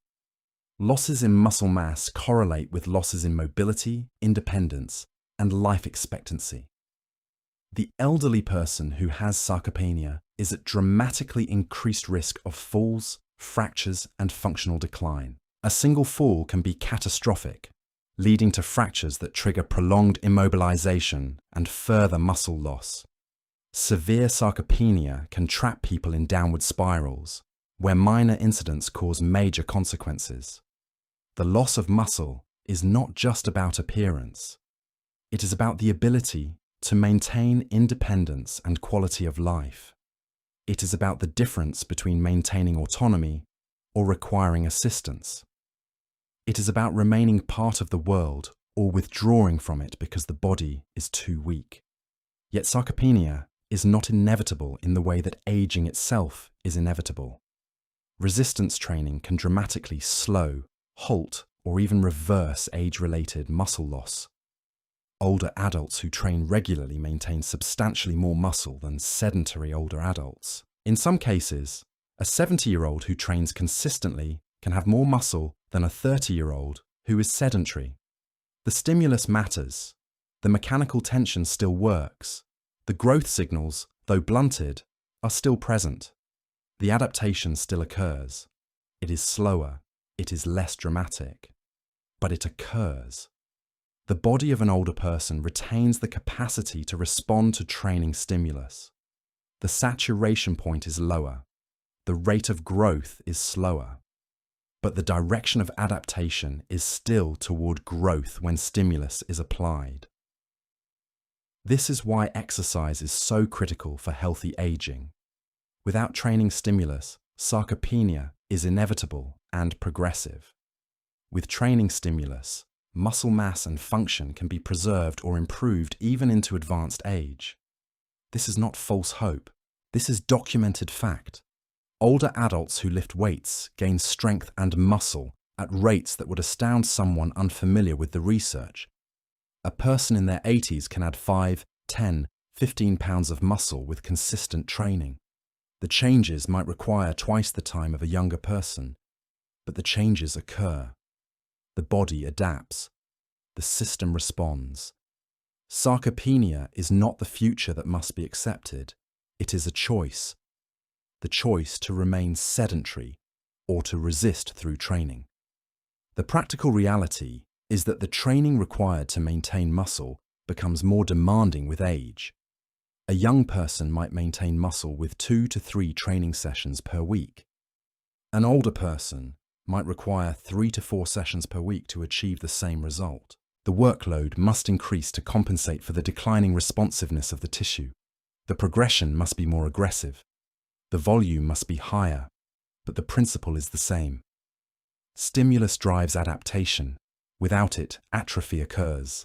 With it, maintenance or growth is possible. Sarcopenia is not destiny. It is a choice. The choice to train or the choice to remain sedentary. The consequence of that choice compounds over decades, but training and aging alone do not determine muscle mass. Nutrition becomes increasingly critical with age. The elderly person faces unique nutritional challenges. First, hunger decreases with age. Appetite hormones change. Taste sensitivity decreases. The motivation to eat often declines. yet the protein requirement does not decrease. In fact, it may increase.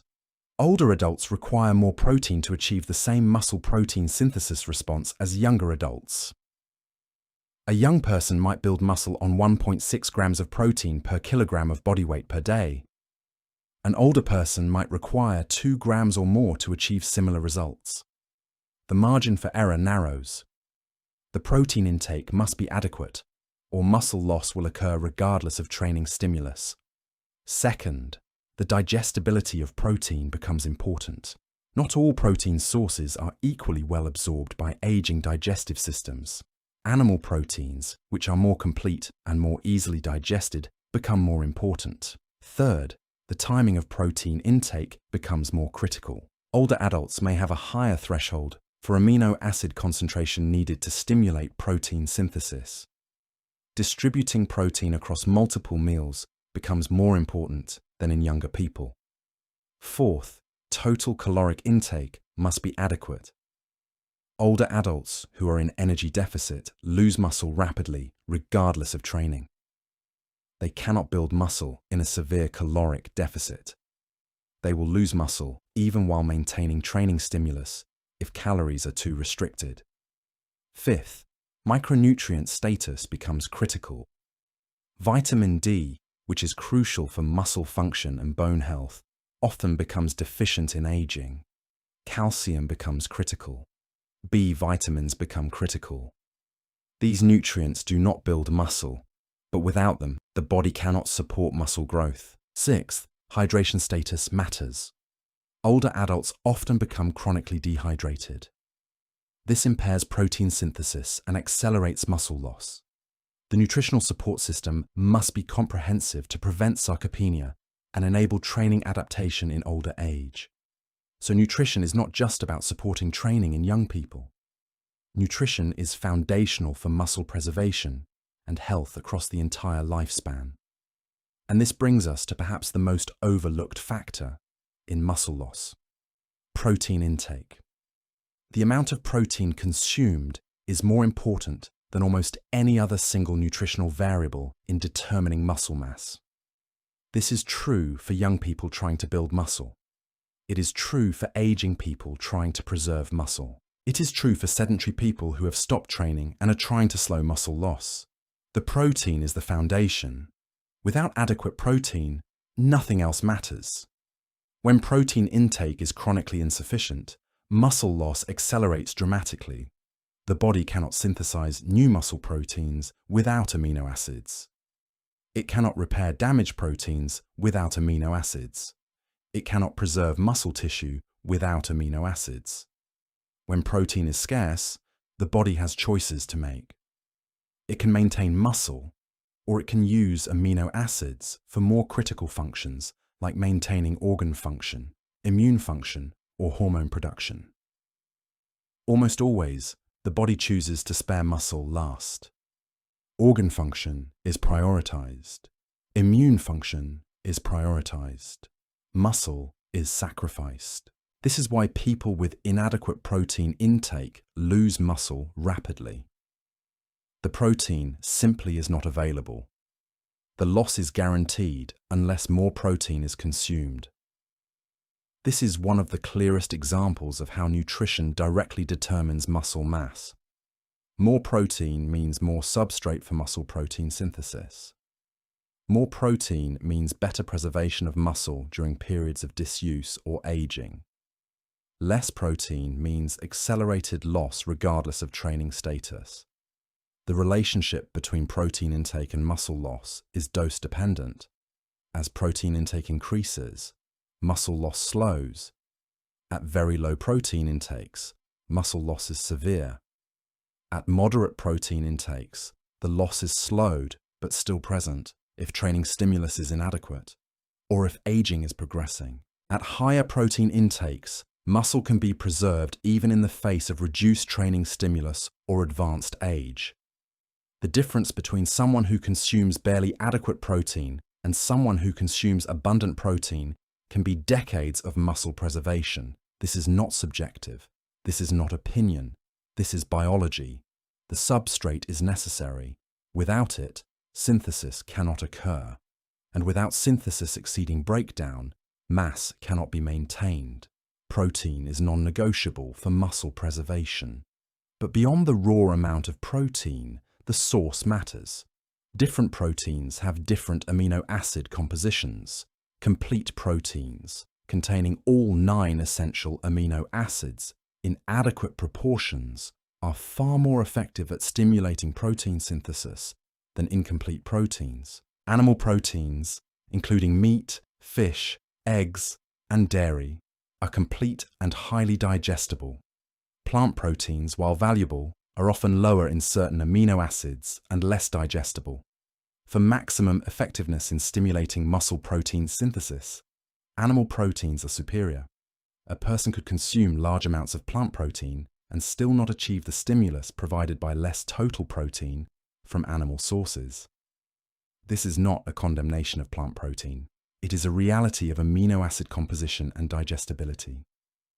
The body can build muscle on plant protein, but it requires more total volume to achieve the same result. This matters particularly for older adults who may have higher protein requirements and lower appetite. They need every gram to count. They need the most efficient sources. The frequency of protein intake also matters. Distributing protein across multiple meals throughout the day appears to be more effective for continuous stimulation of muscle protein synthesis than consuming all protein in 1 or 2 meals. A person consuming 150 grams of protein in 2 large meals will have some periods when protein synthesis is elevated and other periods when synthesis is back to baseline. A person consuming that same 150 grams spread across 4 meals will maintain more elevated protein synthesis throughout the day. This becomes increasingly important with age. Older adults appear to benefit particularly from distributed protein intake. The threshold for stimulating synthesis is higher, so more frequent stimulation is helpful. But even in younger people, distributed protein intake appears to optimize muscle protein synthesis across the day. This is not about total intake. It is about pattern. The same amount of protein distributed differently can produce different results. When protein intake is inadequate, muscle loss occurs even in the presence of training stimulus and adequate hormonal status. This is perhaps the most straightforward cause of muscle loss. Inadequate protein means inadequate building blocks. The result is mathematically certain. Synthesis cannot exceed breakdown without the raw materials. Young or old, trained or untrained, the result is the same. Without protein, muscle is lost. With adequate protein, muscle is preserved or built depending on other factors. Protein is foundational. It is non-negotiable. This is why nutrition is so often the limiting factor in successful training. People will train perfectly, follow ideal programming, manage recovery well, but still fail to build muscle because protein intake is insufficient. The stimulus is present, the recovery is present, the signal is activated, but the building blocks are absent. The growth cannot occur. The atrophy proceeds. Protein must be there. The hormonal environment is the final piece of the muscle loss puzzle. While mechanical tension is the primary driver of muscle growth and protein is the fundamental building block, hormones modulate the entire system. They set the tone. They determine how responsive the muscle will be to stimulus. They determine how much protein synthesis will occur in response to amino acids. They determine how much degradation will occur during periods without stimulus. The primary anabolic hormones are testosterone, growth hormone, and insulin-like growth factor 1. All 3 decrease with age. All 3 directly affect muscle mass and the capacity to build or preserve muscle. Testosterone is perhaps the most straightforward. Higher testosterone directly increases the rate of muscle protein synthesis and decreases the rate of protein breakdown. The anabolic effect of testosterone is well established. This is why men typically have more muscle than women. Testosterone levels in men are approximately 10 times higher than in women. This hormonal difference translates into a substantial difference in muscle building capacity. Men find it easier to build muscle and harder to lose muscle than women, on average. This is not motivational. This is not about work ethic. It is hormonal. Women can certainly build impressive amounts of muscle with proper training and nutrition. But the hormonal advantage that men possess is real and substantial. With age, testosterone decreases in both sexes. In men, testosterone can decline by approximately 1% per year after age 30. Over decades, this compounds into dramatic changes. A man at 70 with natural testosterone levels has perhaps half the testosterone he had at 30. This contributes substantially to the muscle loss of aging. The hormonal environment is less favorable. Women experience similar declines in their own hormonal milieu, with decreases in estrogen adding to the challenge of maintaining muscle in older age. Growth hormone also decreases with age. It becomes more fragmented, released in fewer and smaller pulses. Growth hormone's anabolic effects on muscle are supported by its stimulation of IGF-1 production.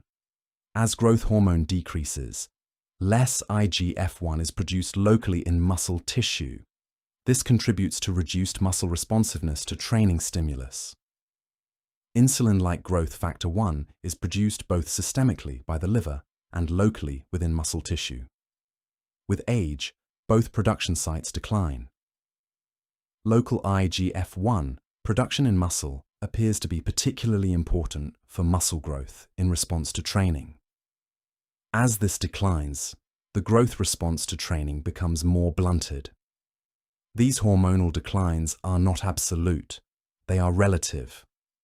But they are progressive and substantial, and they contribute directly to the muscle loss of aging. Insulin is a different kind of hormone in this context. It is not primarily anabolic in the way testosterone and growth hormone are. Instead, it is permissive. It is necessary for full expression of the growth response to training and protein intake. When insulin is low, protein synthesis is suppressed. When insulin is adequate, protein synthesis can proceed at normal rates. But high insulin alone does not drive growth. High insulin just permits growth if other conditions are met. Insulin becomes less effective with age as insulin sensitivity decreases. Older adults develop slight insulin resistance. This means they require more insulin to achieve the same effect. This compounds the challenge of maintaining muscle in aging. The hormonal background is less favorable. Less testosterone, less growth hormone, less IGF-1, slightly impaired insulin sensitivity. All of these stack together to make muscle building harder and muscle loss easier. The older adult is fighting against biology itself. Yet hormones are not destiny either. Training stimulus partially overcomes hormonal limitation. High mechanical tension activates growth signaling pathways partially independent of these hormones. The mTOR pathway can be activated by mechanical tension alone. Protein synthesis can be elevated by training stimulus, even in the context of low hormones. It is just less efficient. It takes more stimulus to achieve the same result, but it is achievable.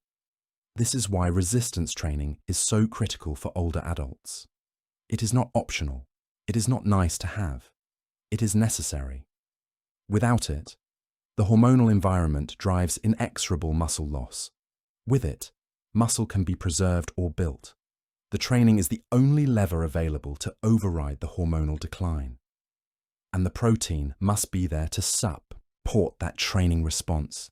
And the recovery must be sufficient to allow the adaptation. All three must be present: stimulus, nutrition, recovery. Without any one of them, muscle loss will occur despite the presence of the other two. This is the comprehensive truth about why muscles shrink. It is not a single factor. It is multiple systems operating in concert. Remove any one piece of the equation and the outcome shifts. Maintain all pieces and the outcome remains possible, even in the face of relentless aging. But here is something that complicates the neat narrative of growth and shrinkage. The body has memory, not conscious memory, but cellular memory. And this memory changes everything about how muscles respond to training over time. When you train consistently and build muscle, your muscle fibers accumulate nuclei. Satellite cells fuse with the muscle, donating their nuclei. And these nuclei remain even after the muscle shrinks. This is the key insight that contradicts the simple story of adaptation. You cannot lose those nuclei. Once they are there, they stay. They persist through periods of inactivity. They wait. And when you return to training, they reactivate. The muscle protein synthesis machinery can ramp back up almost immediately because the genetic capacity is still there. The cellular factories are still present. They have just stopped working. This is why someone who trained for 5 years, then took 3 years off, can regain their lost muscle far faster than someone training for the first time. They are not starting from zero. Their muscle fibers retain the excess nuclei from years of training. The adaptations are dormant, not erased. Return to training, and those nuclei activate. Protein synthesis rates climb quickly. The muscle responds to stimulus with a speed and efficiency that would astound a lifelong sedentary person. This is muscle memory, not strength memory, though that comes back quickly too. Not neural memory, though the nervous system also adapts, but literal cellular memory encoded in the number of nuclei retained in the muscle fiber. The research on this is unambiguous. People who trained in the past regain muscle roughly twice as fast as people who have never trained, given identical training stimuli. They return to their previous size faster than they ever built it initially. The difference is the nuclei. The cellular machinery is already in place. It just needs to be reactivated. This creates an interesting biological reality. The most efficient use of time for building muscle is to do it early and then maintain it through consistency. If you build muscle in your 20s and maintain it with reasonable training throughout life, the effort required is substantially less than someone who waited until their 40s and tries to build from scratch. The early investment compounds. The nuclei accumulate. The adaptations are there. Maintenance becomes the focus. But this also means that even incomplete training, even periods of reduced activity that do not completely eliminate stimulus, can preserve muscle memory. Someone who cannot train intensely for 6 months, but maintains light activity and adequate nutrition will return to training with substantially more nuclei preserved than someone who detrained completely. The nuclei are still there. The capacity is still there. Reactivation becomes possible quickly. This is why rehabilitation and return to training after injury is often faster than initial training. The nuclei never fully went away. The muscle remembers what it was. And that memory, encoded in nuclei, makes the rebuild faster. The implications are profound. Muscle memory means that the body is not a blank slate that resets with each period of inactivity. It is a system that learns. It adapts. It retains information. Once muscle is built, some fraction of that adaptation is permanent at the cellular level. The nuclei remain. The genetic capacity persists. The muscle tissue may shrink, but the infrastructure to rebuild quickly is preserved. This is perhaps the most hopeful aspect of muscle biology. Once you have trained, part of that training never truly leaves. It becomes part of your cellular identity. Return to training and that identity reactivates. The process becomes faster, easier, and more efficient than starting completely fresh. This is why people who have ever built significant muscle often maintain a predisposition to rebuild it if they return to training. The body remembers. But muscle memory is not universal across all adaptations. Neural adaptations fade faster than cellular ones. If you stop training for a year, your nervous system resets more completely than your muscle cells do. You lose the efficient recruitment patterns, the coordination, the motor control. The brain forgets how to optimally activate the muscle. Returning to training, you gain strength quickly because the muscles are still there, but it takes time to relearn the neural patterns. This is why strength returns faster than power into training. Muscle is there, but the system that coordinated it efficiently is partially gone. You may feel weaker for several weeks, even though the muscle tissue is largely preserved. The neural components are being retrained. Similarly, mitochondrial density decreases over time, even when muscle nuclei are retained. So the muscle may be large, but it lacks the aerobic capacity it once had. The nuclei remember hypertrophy, but not necessarily all other adaptations. Muscle memory is selective. The cellular memory is real and persistent. But other adaptations fade on their own timeline, slower for some, faster for others. This complexity reflects the reality that adaptation is multifaceted. It is not a single switch. It is dozens of simultaneous changes in dozens of systems. Some persist at the cellular level. Some fade with disuse. Some require active reinforcement through continued stimulus. Understanding muscle memory is crucial because it explains individual variation in training response. Two people with identical training programs will see different results, partly because of their prior training history. Someone returning to training after years away will appear to respond dramatically to training. It looks like they have exceptional genetics or exceptional work ethic. In reality, they just have muscle memory. The nuclei are there.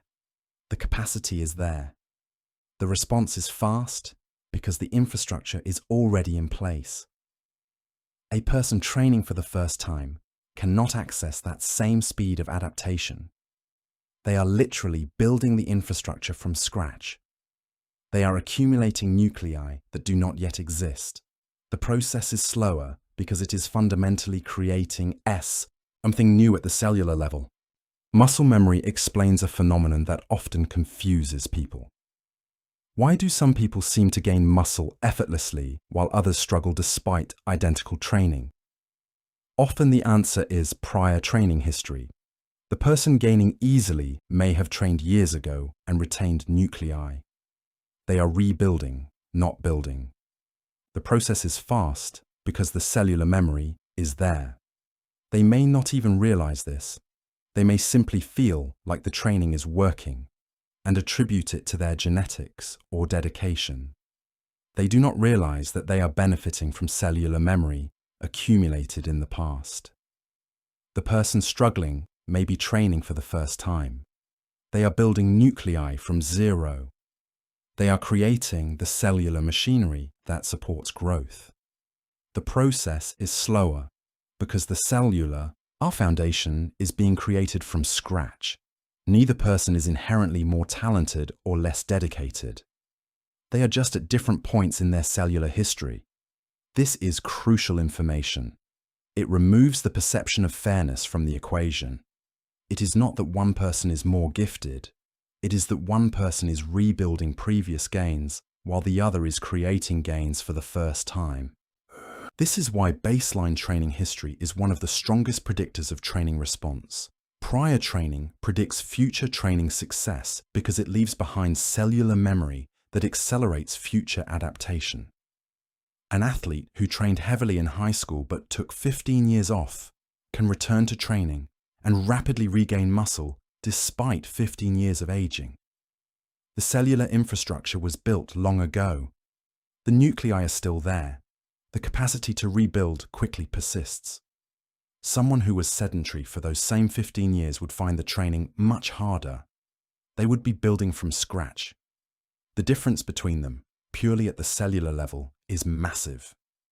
Muscle memory is not just scientifically interesting.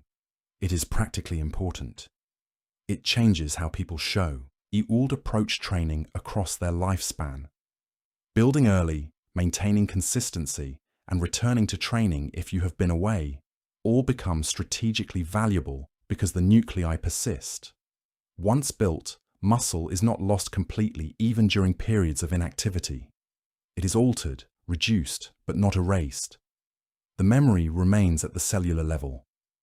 This is the hope embedded in muscle biology. Training now matters not just for the present. It matters for decades in the future.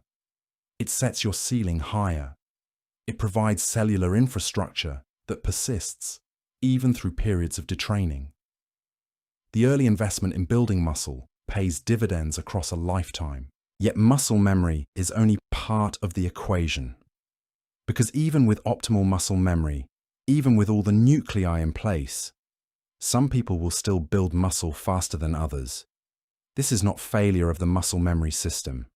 This is genetics. The biological reality is that humans vary tremendously in their capacity to build and maintain muscle. Some of this variation comes from training history and muscle memory, but much of it comes from genetics. The variation is real, it is measurable, it is substantial, and it is often the factor that frustrates people the most, because it is the one factor they cannot change. Genetics determine baseline growth hormone production. They determine the number of androgen receptors in muscle cells. Higher androgen receptors mean the muscle is more responsive to testosterone. More androgen receptors means faster muscle growth, all else being equal. Genetics determine the baseline level of myostatin, the braking factor on muscle growth. Higher myostatin means slower growth. Lower myostatin means faster growth. Genetic variation in myostatin can alter growth rates by tens of %. Genetics determine the proportion of fast twitch and slow twitch fibers. People with high percentages of fast twitch fibers find it easier to build large muscles. People with high percentages of slow twitch fibers find it easier to endure. Neither is better overall. But for muscle building, specifically, fast twitch fiber abundance is an advantage. Genetics determine the size of individual muscle fibers. Some people have a genetic predisposition toward large fibers, some towards smaller fibers. Genetics influence the potential size that a muscle can reach.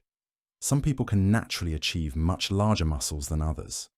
Genetics determine nutrient partitioning, how the body distributes nutrients. Some people partition more nutrients toward muscle. Others partition more toward fat storage. This affects growth rate in identical conditions. Genetics determine protein synthesis efficiency.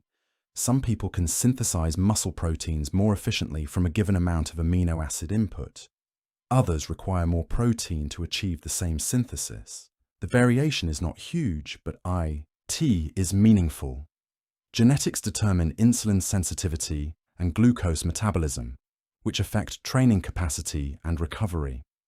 Genetics determine baseline metabolic rate, which affects energy availability for muscle building. Every single factor that influences muscle growth has genetic variation. The combined effect is substantial. Someone born with genetic predisposition toward large muscles, high testosterone responsiveness, low myostatin, abundant fast twitch fibers, and efficient protein synthesis can build muscle roughly twice as fast as someone born with the opposite combination. This is not opinion. This is biology. The genetic variation is real. It is large. It is irreversible.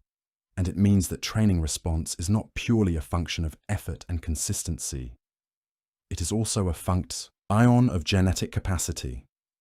This does not mean genetics is destiny. A person with unfavorable genetics can still build impressive amounts of muscle through training, but they will do it slower than someone with favorable genetics. The rate of progress will be lower. The absolute size achieved may be lower. The response to identical training stimuli will be less dramatic. This is not failure. This is biology. The genetic deck is dealt at birth, but the game can still be played well. The genetic variation also means that comparison is largely pointless. Comparing your progress to someone else's progress is comparing not just effort and programming, but also genetics. You are comparing your ceiling to their ceiling. When someone builds muscle dramatically faster than you on identical programming, one explanation is superior genetics. Another explanation is superior prior training history and retained muscle memory.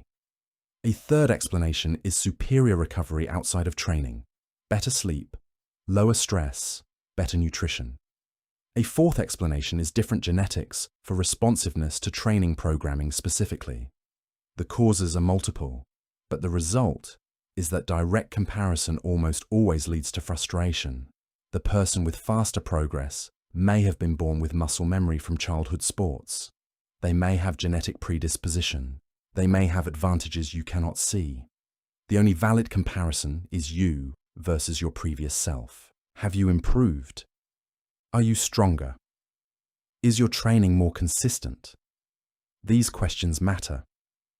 The question of whether you are progressing faster than someone else does not.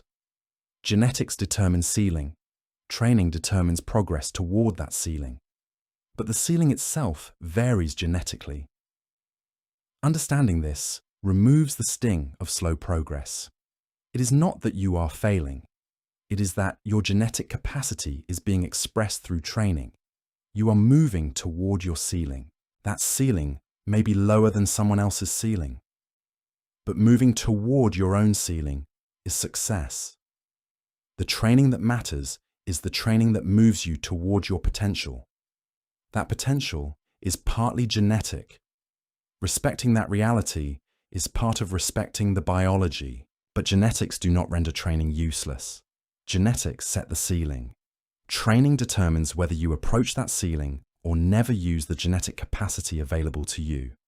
Someone with genetic predisposition toward large muscles who never trains will never be large. The genetics do not express without stimulus. Genetics are potential. Training is actualization. This is why genetics often feel less important than they actually are. Most people do not train at all. Among people who do train, most do not train consistently or intensely enough to approach their genetic potential. So the variation caused by training consistency and intensity dwarfs the variation caused by genetics. But among people who train optimally, genetics become the limiting factor. At that point, genetics matter tremendously. But reaching that point of optimal training is rare. Most people can still gain substantially more muscle by improving their training and consistency before genetics becomes a meaningful limiting factor. This is actually hopeful. It means that for most people, the primary lever is effort and programming, not genetics. The genetic ceiling can wait. The practical progress can happen now. Genetics matter, but they do not matter as much as consistency, programming, and effort.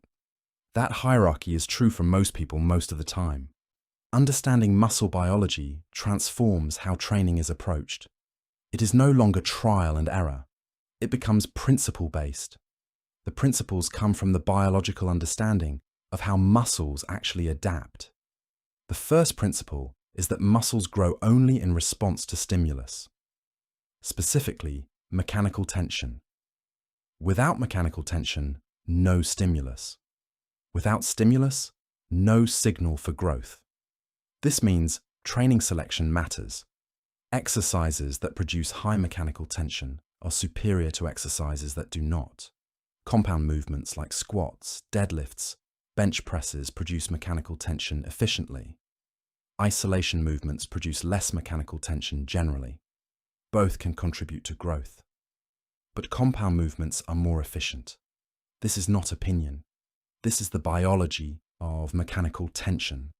When you perform a squat with heavy weight, every fiber in the quadriceps, hamstring, and glute is forced to contract powerfully against an external load. The tension is unavoidable. The stimulus is substantial. When you perform a leg curl isolation movement, the tension is present but localized. Some fibers may be under-tensioned. The stimulus is less complete. Both movements stress muscle, but one stresses it more comprehensively. That difference translates to different growth responses over time. The second principle is that progression is necessary. Static training stimulus produces initial adaptation, but the body adapts quickly. The stimulus that produced growth in week 1 produces less growth in week 8. Increasing the stimulus is necessary. Progressive overload is not optional. It is biological necessity. The stimulus must increase or the growth response stops. This is why progression is built into every evidence-based training program. This does not mean you must add weight every single workout. That is impossible long-term. But the trend must be upward. More weight, more reps, more sets, more frequency. Something must increase systematically. Without progression, the stimulus remains constant. And constant stimulus produces no further adaptation. The third principle is that volume matters.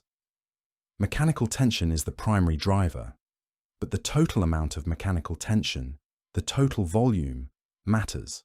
One set of 10 reps produces some growth stimulus.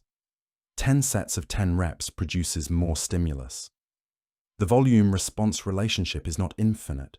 There is a ceiling, but within reasonable ranges, more volume produces more growth. Training volume is a lever. More volume generally produces more growth, up to a point. The challenge is finding that point for your individual capacity and recovery ability. Too much volume and recovery is impossible. Too little volume and the stimulus is insufficient. The optimal point is where the volume is high enough to drive growth but low enough to allow recovery. The fourth principle is that frequency matters.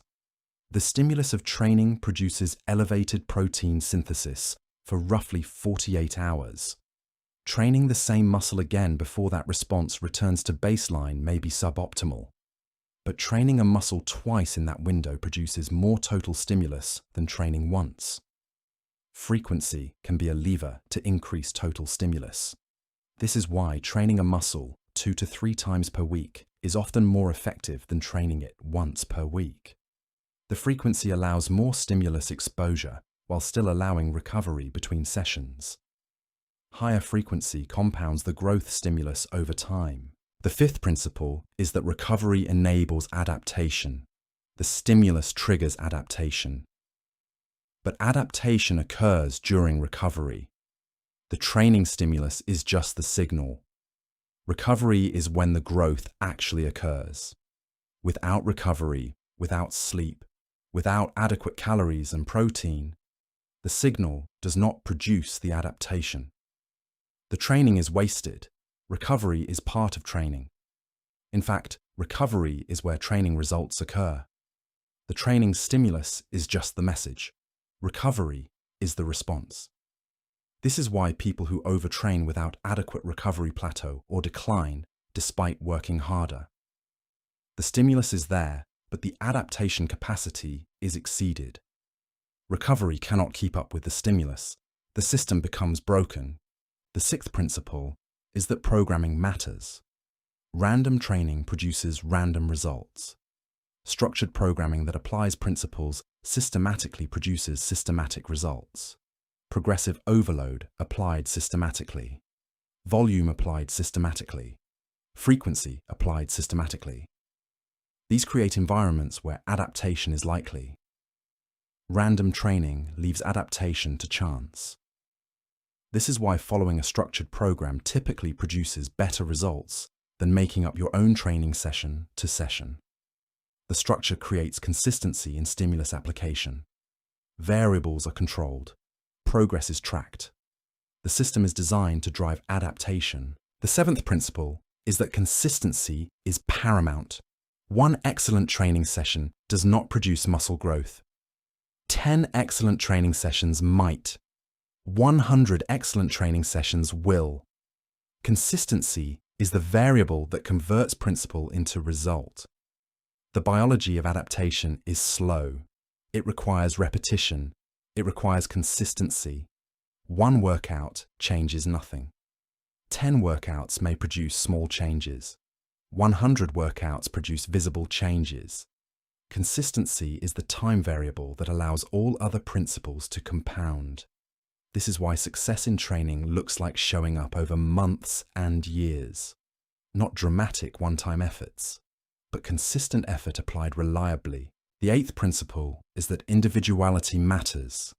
Genetics vary. Recovery capacity varies. Stress varies. Nutrition varies. Therefore, the optimal programming varies. Some people respond well to high frequency. others to high volume, others to moderate frequency and volume, but very heavy loads. The principles are universal. The application is individual. A program that works for one person may not work optimally for another, but the underlying principles remain constant. Stimulus, progression, volume, frequency, recovery, consistency. These principles apply universally. The application is individual. Applying these principles is where the translation from biology to practice occurs. A person understanding that mechanical tension is the primary driver will prioritize compound movements and heavy loads. They will understand why their squat is more valuable than their leg curl. This understanding produces better programming decisions. They will structure workouts around movements that drive the most tension through the most muscle. They will not waste time on low-tension movements early in workouts when fatigue is minimal and capacity is highest. They will understand that heavy compounds first, accessories second, is not dogma, but biology. It is organizing the stimulus application efficiently. A person understanding that progression is necessary will structure training to increase overload systematically. They will not repeat the same weight and reps indefinitely. They will progress. This understanding produces continued growth rather than plateau. They will track their lifts. They will intentionally plan progression. They will understand that week-to-week progress may be small, but month-to-month and year-to-year progress must be substantial. They will have targets. Hit those targets through consistent progression. A person understanding that protein is the building block will prioritize adequate protein intake. They will not train hard, but eat inadequately. They will fuel the growth response. This understanding produces actual growth instead of effort without results. They will understand that no amount of training stimulus overcomes inadequate protein. They will plan their nutrition around their training. They will ensure protein availability throughout the day. They will understand that the training creates the stimulus, but the protein creates the actual tissue. A person understanding that recovery allows adaptation will prioritize sleep and recovery practices. They will not sacrifice sleep for extra training. They will train hard and recover hard. This understanding produces faster adaptation. They will understand that additional training without additional recovery is counterproductive. They will protect their sleep. They will manage stress. They will allow adequate recovery days. They will understand that rest is part of training, not a break from it. A person understanding these principles will make fundamentally different training decisions than someone without that understanding. The biology informs the practice. The practice expresses the biology. Understanding transforms behavior, and transformed behavior produces results. But science continues to advance, and new discoveries are constantly emerging that refine our understanding of muscle biology even further. Recent research has identified new signaling pathways involved in muscle growth that operate in parallel with the mTOR pathway we discussed. Myokines are signaling molecules produced by muscle itself that regulate local and systemic responses to training. As muscles are stressed, they produce myokines that influence everything from glucose metabolism to immune function to local protein synthesis.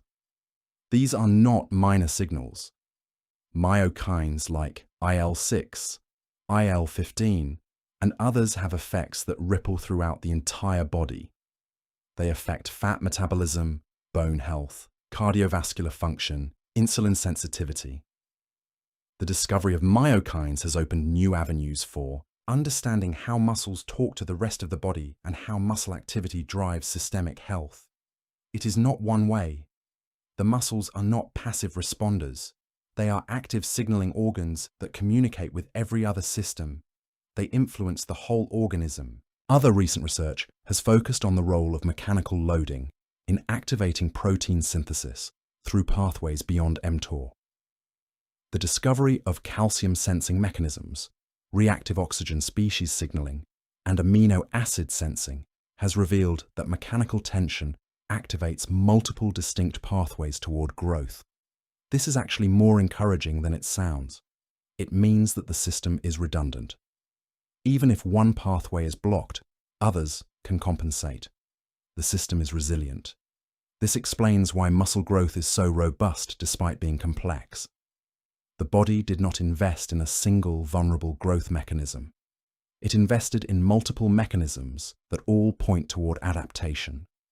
Disable one and others pick up the slack. This redundancy is a feature of biological robustness. Recent research has also explored the role of extracellular matrix in muscle growth. The connective tissue surrounding muscle fibers is not inert. It participates in the growth response. As muscles are loaded, the extracellular matrix is stressed. This stress activates signaling that promotes adaptation. The matrix is part of the adaptation system, not just a passive wrapper. This discovery has implications for how strength training and movement quality interact with growth. The quality of movement through range of motion may matter beyond just the tension produced. Full range of motion movements may stress the connective tissue more completely, producing more complete adaptation. This explains why partial range movements, while still effective, may not be as complete as full range movement. The entire structure is adapting, not just the muscle fiber itself. Recent research has also advanced understanding of how aging impairs muscle adaptation. Discoveries about mitochondrial dysfunction, impaired autophagy, accumulation of protein damage, and declining satellite cell function have identified specific mechanisms driving sarcopenia. This understanding has enabled development of interventions targeted at these mechanisms. Compounds that improve mitochondrial function have shown promise in reversing age-related muscle loss. Approaches that enhance autophagy show similar promise. NAD boosters, mitochondrial enhancers, compounds that reduce inflammation. These are moving from research tools to potential therapeutics. This is not science fiction. Biological age-related muscle loss is becoming a problem that science can potentially address. Gene therapy approaches are also being explored. The possibility of directly modifying genes that limit muscle growth, like myostatin, or enhancing genes that promote growth, like IGF-1, is moving from theoretical to practical. Early results in animal models have demonstrated the possibility. Myostatin knockdown in mice produces dramatic muscle growth. IGF-1 enhancement produces similar effects. These are not subtle changes.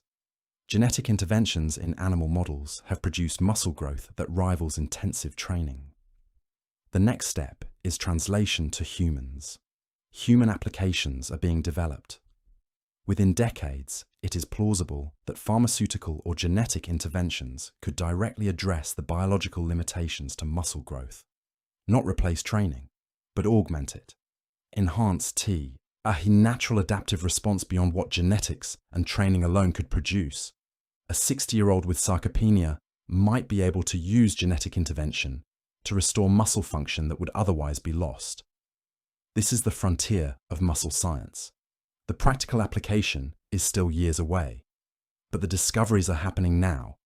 They will eventually inform how we approach muscle training and preservation. The biology of muscle is not static, it is advancing.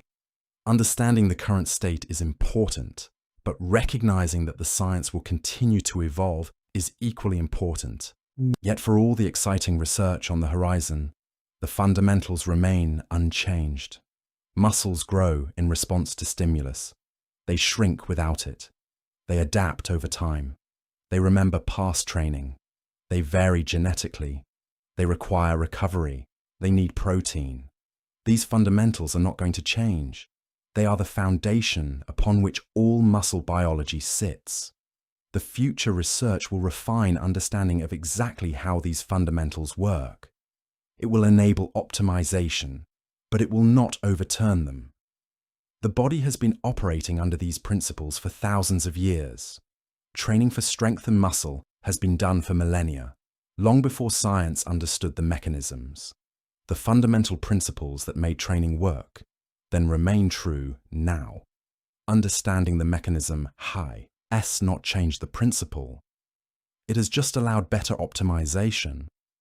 A person today with understanding of mechanical tension, protein synthesis, mTOR signaling, and progressive overload can optimize training more effectively than someone in the past who knew only that lifting heavy things made muscles bigger.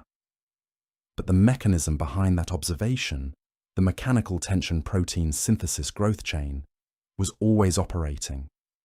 Science has made it visible, but it was always there. This is why the most effective training approaches are often surprisingly old. Progressive resistance training, compound movements, adequate protein, sleep and recovery, consistency. These approaches were discovered empirically long ago. Science has simply confirmed them and explained why they work. The future we all continue to refine the edges, but the core will remain. The body's adaptation system is robust. It works on principles that are fundamental. Science reveals those principles. But the principles themselves are ancient. They are not going to change, so we return to where we started. Muscles grow and shrink. The growth occurs when stimulus exceeds adaptation. The shrinkage occurs when stimulus is removed. The cycle repeats continuously. The stimulus comes from training. The building blocks come from nutrition. The adaptation occurs during recovery. The system is simple in concept, but complex in execution. Understanding the biology does not make the process easy. Building muscle remains hard. It is not a solution to laziness. It is not a shortcut around consistent effort. But understanding removes the mystery. It transforms muscle growth from something magical or genetic into something comprehensible. A problem that can be solved through application of principles. A person understanding the biology knows that if muscles are not growing, the explanation is one of the following: inadequate stimulus, inadequate nutrition, inadequate recovery, inadequate consistency. Those are the only variables that matter. Everything else is noise. This knowledge is powerful. Because if muscles are not growing, the problem is known. And if the problem is known, it can be solved.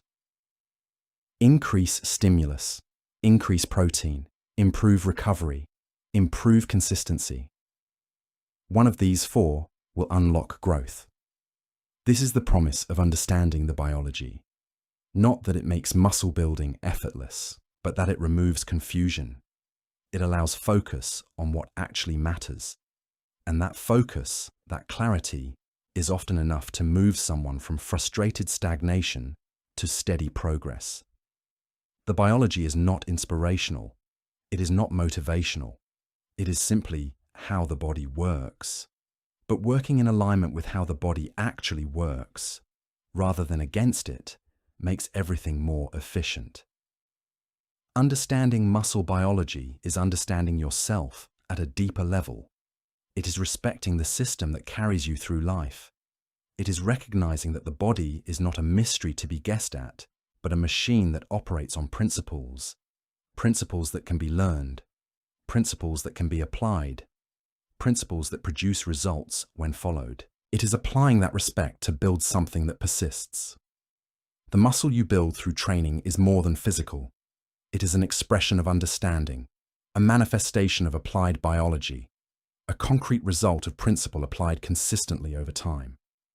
That is what muscles represent when they grow. They represent the decision to understand how the body works and to work in alignment with that understanding rather than against it. They represent the choice to be consistent, to push stimulus, to fuel the growth, to allow recovery. They represent dozens of small decisions made repeatedly over months and years. They represent the translation of biology into behavior and behavior into results. And that is why understanding how and why they grow matters. Because understanding transforms growth from luck into likelihood. It transforms effort into systematic progress.